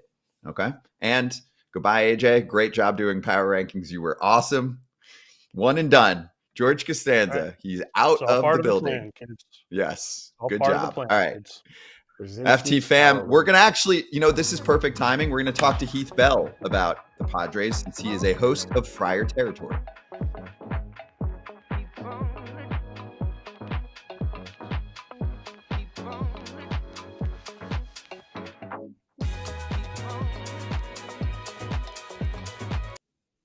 We've got a look to show off. Julio Rodriguez honoring Ichiro. And I actually heard there's an update to this look today without a picture yet. So this is Ryan Divish posting a photo of the number 51 etched into the back of the haircut of Julio Rodriguez, obviously honoring Ichiro making the Hall of Fame. Guys, I heard that he got an HOF also added there, which I think is cool. It's fun. Thoughts? That's what you do in spring training because spring training is boring as hell. Exactly. I agree. People are like, oh, look at Randy Rosarena's hair. He dyed it. Cool. And he's doing live BP. Great. This person put on 15 to 20 pounds. It might be a monster year. Yeah, right. It just, dude ate too much. He shouldn't have put on 15 to 20 pounds at his position. Do you know the biggest one? The one thing I do look for is the number, okay? When they say, oh, so-and-so added muscle, okay? Because there's always one guy that has a number that's bigger than everyone else. Like, there's always one and it stands out. Do you know who it is? I found one for this year. There's one player who reportedly added 25 pounds of muscle in the offseason. You're never going to guess this player. If I gave you 300 guesses, you might not get him. Anthony Volpe. Daniel Vogelbach. No. Chris Sale. Ready? No. You just saw him. Sal Frelick. Oh, I did see that. You know that it in 3 months it's almost physically impossible to ask 25 pounds without some sort of I know that, I'm not saying that he did any. I don't want to make it, but it's almost physically impossible to add 25 pounds of muscle in one off season. I'm sorry. Not 25 almost. Pounds of fat. 25 pounds of fat. I could do that in a second if I ate like Scott. Square grouper. True. We're going to square grouper. I'm definitely putting that on. You want some fried that's fish? The thing. Fried foods. I think it's not easy, but I think there are ways to pull it off if you have the most insane training regimen ever. Because some guys do it for movies. I've seen it before where they have a dude put on a ton of weight. It's illegal. No. Yeah, they do that over 6-8 months. You can do steroids and put on 25 pounds of muscle. Probably not in 3 months, but you can put it on. Mm. You ain't doing steroid. That's not muscle. Wait, you put there's on 25 steroids in pounds. Hollywood? There's steroids in Hollywood? What? Yes.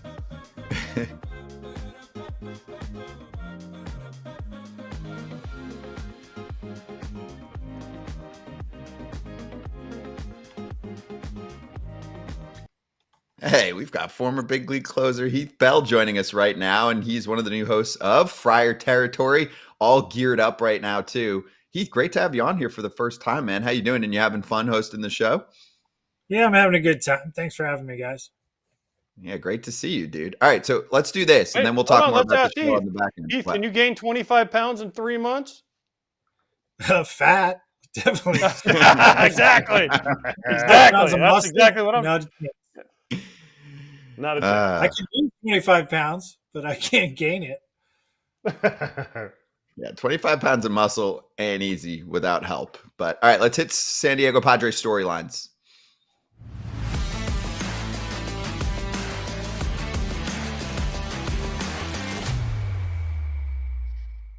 This is what we want to go over with Heath. And then fans, if you have a question, just type it in. Family drama. So will the Padres' internal legal battle prevent AJ Preller from doing what he normally does? So far, we have seen that being the case. NL best. The NL West is lit. Yes. Dodgers, D-backs, Giants all got better. Jackson Merrill was so good last year. How do you prevent the sophomore slump? And bullpen bullies. The bullpen's tough. It almost ended the Dodgers season early. Can they run it back minus Tanner Scott? Okay, Heath, let's start at the top here. This is a topic that's been discussed on Friar Territory. What do you think's going on right now with the front office and how much it's affecting the Padres from doing business the way that they would like to do it? AJ Preller just loves activity and action, and he's had to be held back compared to how he usually is. Well, AJ loves to spend money, and he can't spend money right now. So that's kind of that's probably heartbreaking for him for the last year or so. He's had to cut back on the payroll, but his hands have been tied because the ownership is fighting for position, the brothers and the ex-wife, or the widow, I guess you could say. So it's just it's a frustrating time, and I think the players try to block it out as much as you can, but you can't help. Like King and, trying to do a long-term contract and other guys and other people don't want to come here because you just don't know who's going to manage the team, who's going to run the team. Is the team going to be sold? So it's probably a frustrating time for the players right now, but I guarantee they all say they try to block it out, but you still, it creeps in your head once in a while. It has to. It has to. Here's the problem with what the Padres have going on, Heath. They have a tough division. The NL West is no joke now. I mean, the Dodgers have a $400 million payroll, right? The Diamondbacks are a lot better. The Giants have gotten better. Well, I mean, the Rockies don't really count, but the Padres are in a tough spot. I know they almost took out the Dodgers last year, but every other team in the West is improving, and the Padres, because of this situation, have had to stand still. How do they hang in this division? Well, I think the Padres have to look at the farm system. I mean, last year, if Profar didn't do what he did, the Padres wouldn't have been doing as good as they once were. And then Jackson Merrill came up and did really well. And then AJ made a couple trades during the season. So it worked out pretty well, but I really think Profar was kind of the guy that kind of carried the team in April and kind of got the Padres off to a hot start and whatnot and kind of carried them. Yeah, I mean, he fell off a little bit towards the end, but he had an incredible season that nobody saw that coming. So I think AJ and the Padres are trying to, sign Jason Hayward and a couple other guys that hoping, they can find lightning in a bottle again. So that's kind of what they're hoping for. Is it going to work? I don't know. If the season doesn't go well this year, I could see a fire sale mid-season and then basically back to rebuilding. It's the unfortunate part. Can Jackson Merrill avoid the dreaded sophomore slump, or as some people say, sophomore slump, or is he going to be an MVP type of candidate? Well, I think he'll be fine. See, so normally he's a shortstop. He's playing center field. He kind of learned it last year, and now he's probably really trying to embrace how to be a center fielder. So, I think he'll be fine. I don't think he's going to do what Tatis did, kind of, do some, nose cream or whatever he did his sophomore or third year. So it's but I think Jackson Merrill will be fine. I don't think he'll have a slump. I think when you change positions, you kind of really focus on that, and you don't ever feel really comfortable at that position after 2 or 3 years go by. Then you start feeling comfortable. So I think Jackson will be fine this year. I think he'll kind of solidify himself as one of the best center fielders and young talent in the game today. You know about good bullpens in San Diego. Is this bullpen going to be able to do the same thing, essentially carry this team's pitching after Cease and Kinger? You don't know what you're going to get from Yu Darvish. You don't know what you're going to get from Waldron. Musgrove's out. So there's going to be more innings that they have to pick up, but they were one of the best in the league and kept the offense, who didn't do anything in the last 2 games, and kept them in the games and could have gotten them to the NLCS. Well, I think traditionally San Diego's always done really well in the bullpen. They always find guys that nobody else wants or nobody's going to do well. I think, Matsui did not as well as I think he should have done, and I think he's going to step it up this year. And there's a couple other guys like Adam, I think, is going to do a better year this year. And it's, it's just one of those things that San Diego traditionally has a really good bullpen. I think it's just with Trevor Hoffman still working with the team and just going out there and just, kind of being the unsung hero a little bit.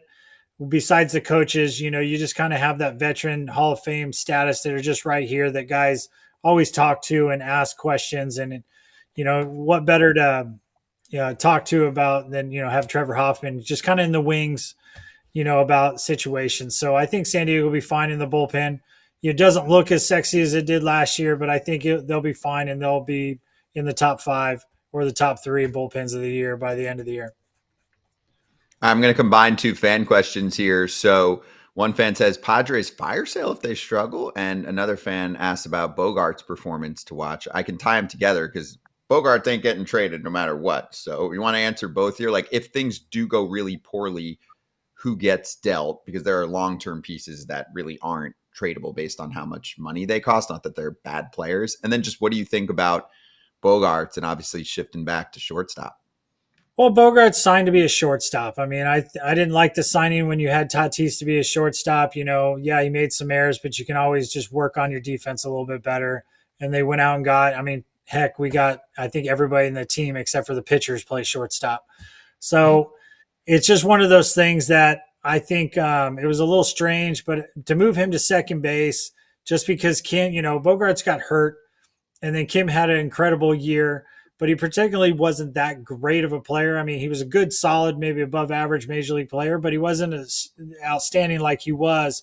And they moved him, and then what happened again? He fell back to a pretty good shortstop or a middle infielder. So I think Bogarts will be fine over there. He's, lost a step, but we always do that when we get a little bit older. But I think he's got a little fire under his butt to kind of show everybody that he's a shortstop and he's going to be the shortstop of the future. And I just think when I say fire sale, I say, it's just one of those things. I think Suarez might go, Cease and King, I think mostly pitchers will go. And I think that's the one thing we kind of lack in the last couple of years was starting pitching.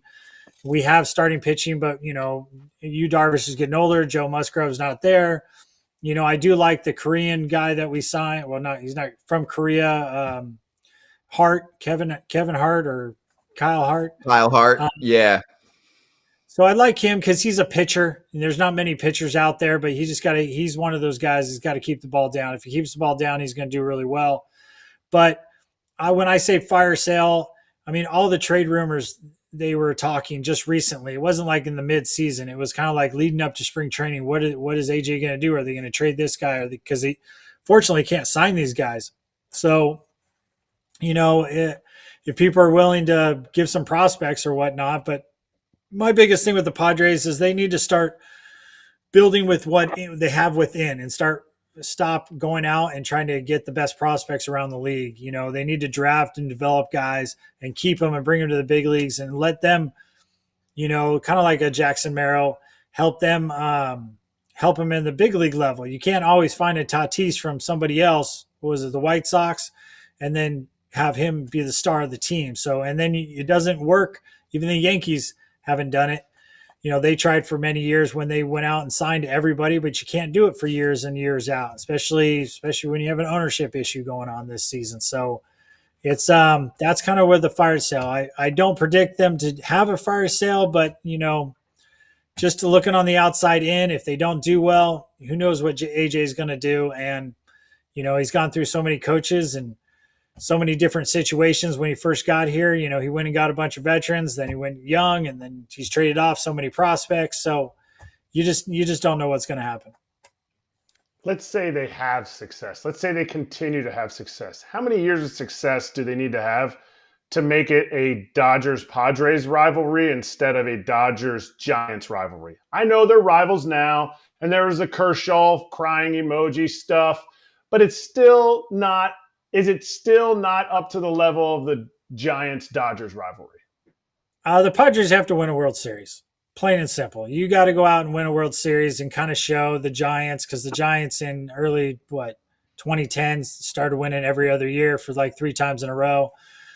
The Dodgers have won the last couple of years. They're always in the hunt. So until the Padres can consistently beat the Dodgers and get to the World Series and win the World Series, I don't think the rival will be. It's going to be kind of like a backyard rivalry, but it's not that big college rivalry. Maybe the high school rival of your local high school or something, but it's not that big Division I rival like the Giants and the Dodgers. So the Padres have to go out there and win a World Series to, I would say, win 1 or 2 in the next 5 years to kind of make it a Dodgers Padres rivalry. Right now, it's kind of like that little brother, big brother rivalry that you kind of know the big brother, the Dodgers are going to win, but sometimes the little brother does. It's kind of like, you guys remember the movie, The Little Giants, the little football movie back in the day? Yeah, I kind of feel like the Little Giants are the Padres. We can win, but until we go and beat them consistently year in and year out, I don't see it being a rival. They have to win a World Series. Wow. Big news there. Big news. We're talking about all this news. We're talking about all these player moves. What we haven't mentioned? The biggest move the Padres made this entire offseason was announced a couple of days ago. Do you know what that was, Heath? Our old guy? No. Don Orsillo signed a 10-year lifetime contract to be Don Diego and finish out his career as a San Diego Padre. So, the fans in San Diego love him and Mudd are one of the most entertaining watches on TV. So I just want to say, while we have you and we're talking Padres, congratulations to Don Orsillo. Well deserved. Yeah, he's a great guy. Just watching those guys and listening to those guys, it's fun to watch. It's kind of like back in the day.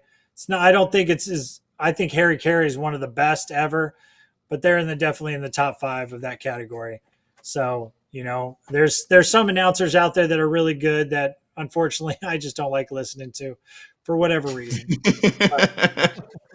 I'm not going to name any names, but they're just kind of like, it's just, I don't want to listen to them because they're just boring. But they got to have something. So I don't know. I'm with you. My thoughts are the same exact. There are some out there that are boring that sound like when sound like listening to ball in the 70s or 80s and nothing has changed and it's just not fun enough. And I too will not say their names on this show. I will say them to people when I'm not on a show because I don't want to hurt feelings, because I was in that fraternity once and I actually didn't care if people said they didn't like me because I took a different style. But I'm with you, Heath. There's some great, there's some good, and there's some boring. So yeah. Don is a star. I'm with you, man. Dude, you're great. It was great having you on. A lot of people listening right now were like, Heath knows Friar current ball. These guys. You're watching the game. So excited to hear more of you and Kyle Glazer. Obviously, Mike Cameron, part of that show too. But you can listen to Heath. Go get some Friar territory action if you're a Padres fan and you're looking for real talk on the pods. Heath, you having fun with it? You're watching the games, dude. You know this team. Yeah, I'm enjoying it. I stepped away from the game to kind of raise my kids. They're kind of older now. My last one is 15. The rest of them are out of high school and college. And I'm really trying to get back in the game, but the love for the game and watching the game has never changed. There's so many guys that retire that stop watching baseball. And I just think that's funny. we play this game our whole lives, and then, somebody tells us we can't play because we're too old, and then all of a sudden we just never want to watch the game. I mean, I go to baseball games all the time. I'll go to minor league games. I go to some high school games and some college games. So I just like being around the game. And, the Padres and Mets are kind of my two teams that the Mets gave me an opportunity in the minor leagues and got to the big leagues, but then I really kind of blossomed with San Diego. And so those are my two teams at heart. And I really follow them a lot. And, it's just, would love to coach for one of them, especially San Diego, or do something with them. But, talking about baseball, heck, my wife never wants to bring that up because I'll just talk all day long. So, and she's like, how do you know these things? And I'm like, I don't know, because maybe I played and I pay attention. So who knows? All right, real quick, the last one. One of the conversations we had here was Ryan Helsley was coming out to Hell's Bells. Is that fair? Because you played with Hoff and you have the last name, obviously, to be able to play that song. Can anybody else use his song, Enter Sandman? Here's the thing. If you enjoy baseball and you respect the game, hell no, you cannot use his song. I even have the name, and I was in AAA, and they put it out for me. And then I came in after the game. I was like, don't ever use that song again. That's Trevor Hoffman's song. And I was with the Mets organization at the time. Even though it kind of fits with me and my last name, I said, I got to find a song that fits me. I can't take somebody's song. So you can't take Enter Sandman or Hell's Bells. Those are like tradition. You hold those guys on a pedestal, a Hall of Fame. If you're a Hall of Famer and you want to use it, go ahead. But honestly, that's just disrespectful to those guys. I really believe, and the game of baseball. So I'm going to say no on that aspect. Okay, there you go. I like it. Plus, there are a few Good other answer. songs to choose from. A few other songs. A few other No, million but songs. my to thing choose from. is it's not even. It's just one of those things. Like those guys are the best of all time, right? Yep, and exactly. everyone knows them with their songs, so that's them. Like figure it out. There's a million songs with Hell in it, Bell in it, this and that, and whatever you want. I mean, figure it out. You pick another song. Yep, exactly. Heath, great to have you on, man. Appreciate the time. We'll see you on Friar. Thanks. Enjoy watching you guys. Take care. Thank you. Yeah, same here. Heath Bell with us on FT. Be right back.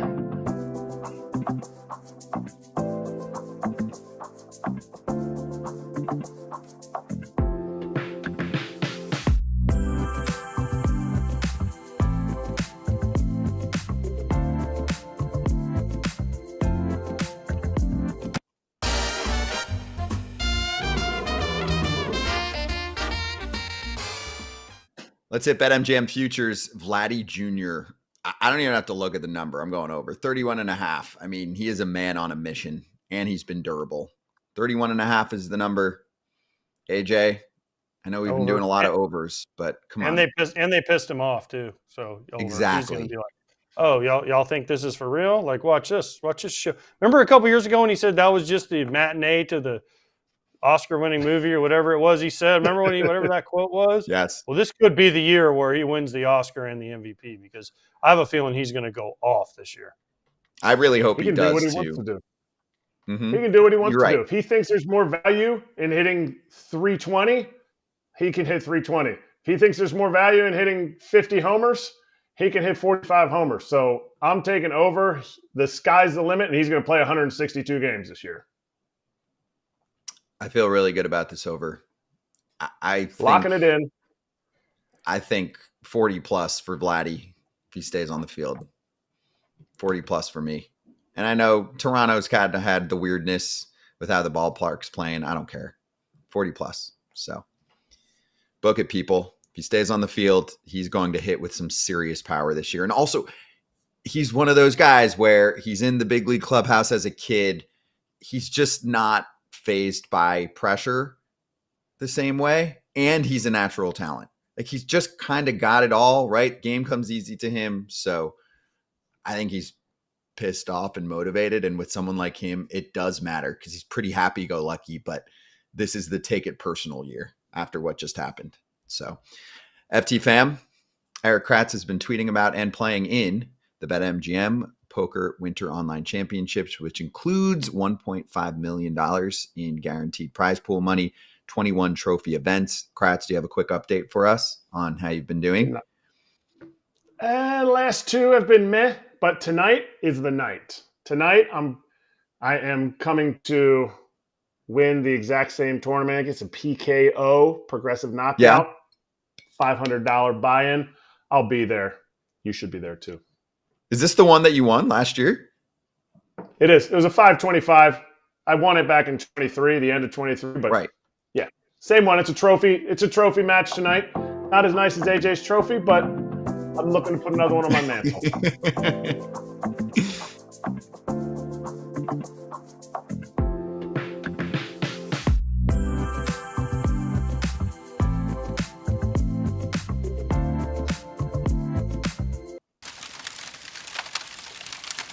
Hot corner, hitting a report from Evan Drellick. Here's Lawrence Butler hitting bombs, by the way. But the report from Drellick is there are talks, contract extension talks between the ATHs and Law Dog. There it is. Talking long-term extension.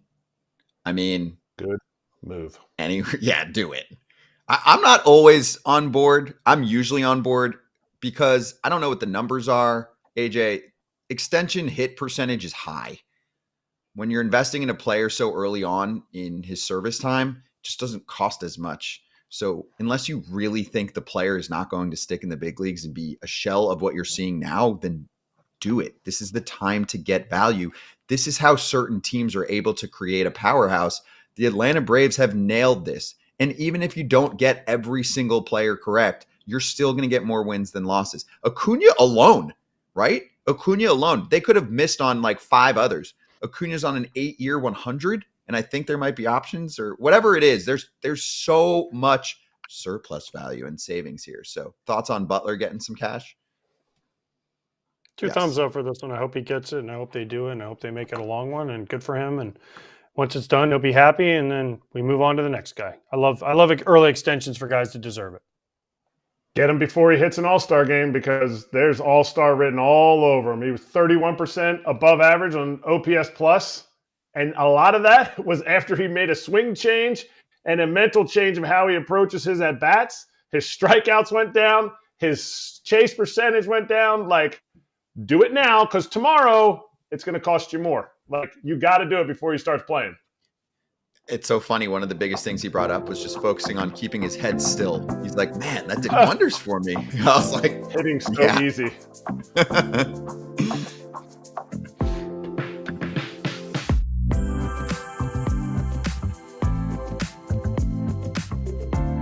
Obviously, they could have corrected everything if they just gave him the right offer this time around. But basically, the point of what I wrote was that they had chances here. They had chances well before this. Now, if you remember, back in February 2021, that's when Tatis signed his 14-year, $340 million deal with the Padres. A lot of people, including myself, questioned that deal. That deal now is looking pretty good. And that was the same year. Guerrero, after that contract was signed, went off. He had his best year for the Blue Jays. And after that season, or even before that, they could have offered him the Tatis deal, right? Something similar. And at that point, he probably would have taken it. I would imagine he definitely would have taken it. So that was a chance. They had chances after that as well. And the history here is not great. Early on, they told the world that they planned to manipulate his service time. They were going to keep him in the minors. They didn't feel he was defensively sound enough. It was for his own good, all this stuff. He gets hurt. It didn't turn out to be an issue in that sense because he wouldn't have been available necessarily, but that was the plan. Then they take him to a hearing, an arbitration hearing in 2024. They lost that hearing. And there's this history of insufficient offers, or at least offers he deemed insufficient. And it's capped off by yesterday. Now, if you're a fan, you might say $500 million for a first baseman, even as good as Vlad Guerrero. That's ridiculous. No team should do that. But the point of what I wrote was that this should have been settled long ago, and he should have been extended long ago. So now AJ asks where he's going to go. People say, well, maybe it's Toronto. Maybe they come back to him. I guess that's conceivable.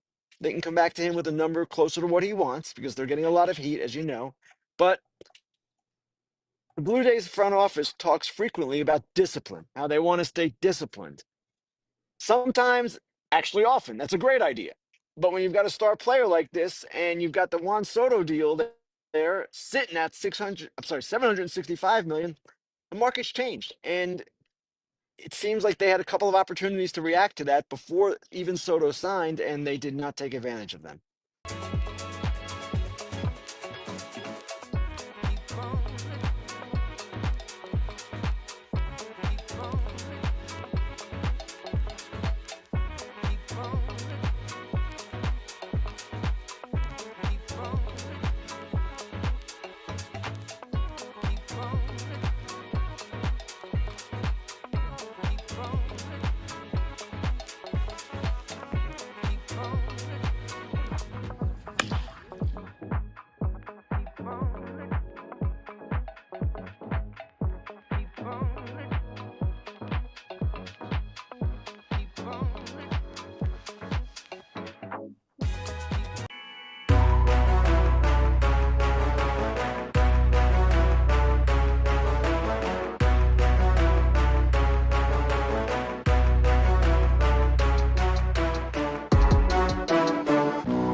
All right, let's slap. And we're going to stay online for the other crew. So we'll get into some things. But good luck to Team USA tonight and Four Nations. And we didn't have time to go over this, but AJ, I think the NHL dusted the NBA in their midseason plans. The NBA is falling apart with their All-Star game coverage. This year was worse than ever. There's weird gimmicks stopping the freaking game to honor a show that's still going on, and the game sucks. The players don't care anymore. It's like not cool to try.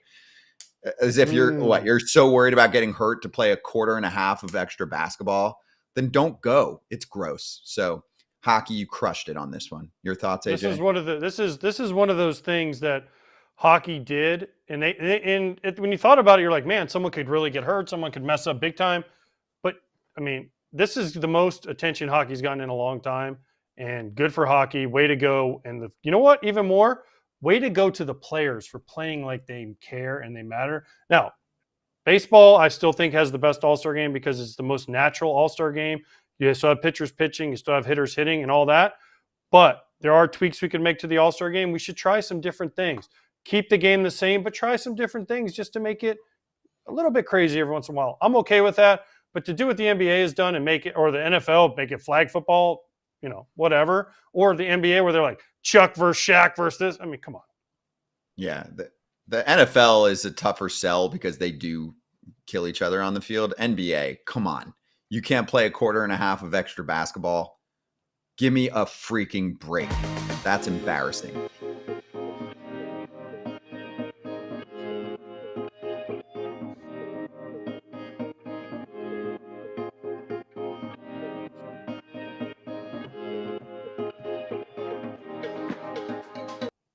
All right, we got a few minutes till we do Dodgers territory, and we're just with the YouTube crowd here and bringing a little spice. Okay, question, guys. How do you wear your hat when you're catching behind the plate? Backwards. Okay. Backwards. The answer is backwards. It's called a pot, not a helmet, by the way. Okay. The helmet that you wore, it's called a pot. The reason I bring this up is twofold. Sometimes, actually pretty often on YouTube comments post-show, people are like, it's so inappropriate for you to wear your hat backwards. I'm like, shut up. And then you usually do get a good crowd that jumps in and says also, whydoucare.com. And then today, one of the fans was like, I don't like Scott's hair. Why do you care? Thank you. They're like, you need to switch it. No, I'm not switching it. Shut up. Stop talking about our looks. We're not showing up here inappropriate, okay? There's nothing on our shirts that are inappropriate or offensive. If you don't like our hair or our hats, I'm so sorry. Do you walk around in life and just point to people on the subway? Hey, your hair sucks today. Let me know how that would go. Your hair does kind of suck today, Scott. I'm not going to lie. Well, I like it today. I can say that. Your hair does kind of suck today. This is what the kids do. And really, my girlfriend's sitting 3 feet away. She likes it. I don't care about everybody else. Kiss my ass. Ooh-wee. Ooh-wee. Ooh. And if you want to wear your hat backwards, you got to be a catcher. So that's fair. You can wear it. The show is called Foul Territory. AJ played his entire career because he was afraid of the baseball in foul territory. That's where he played his career. I'm not ashamed to admit that. I always have a variety of responses. How do catchers wear their hats? How did Griffey wear his hat? I'm just like, do you hate That's why I did it. anyone for a backwards hat? And by the way, there's two things. One, the hat that we used to wear was called a scully. It's called a skull cap. And my stepdad, when I was growing up, when people started wearing their hat backwards, said if they were supposed to be worn backwards, they'd put a logo on the back. And I'm like, well, now they do. So soon after that, they started. So that's why they started doing it. That is true. Erik Kratz is an MLB logo influencer now. Kratz hats on our way out. Good reminder. We were both Giants. Even though we were the same size when we played on other teams, we were still both Giants. Works for Halloween too. Go get after it. Thanks, New Era. FT fam, see you Friday. Not AJ, but power rankings will come back in the regular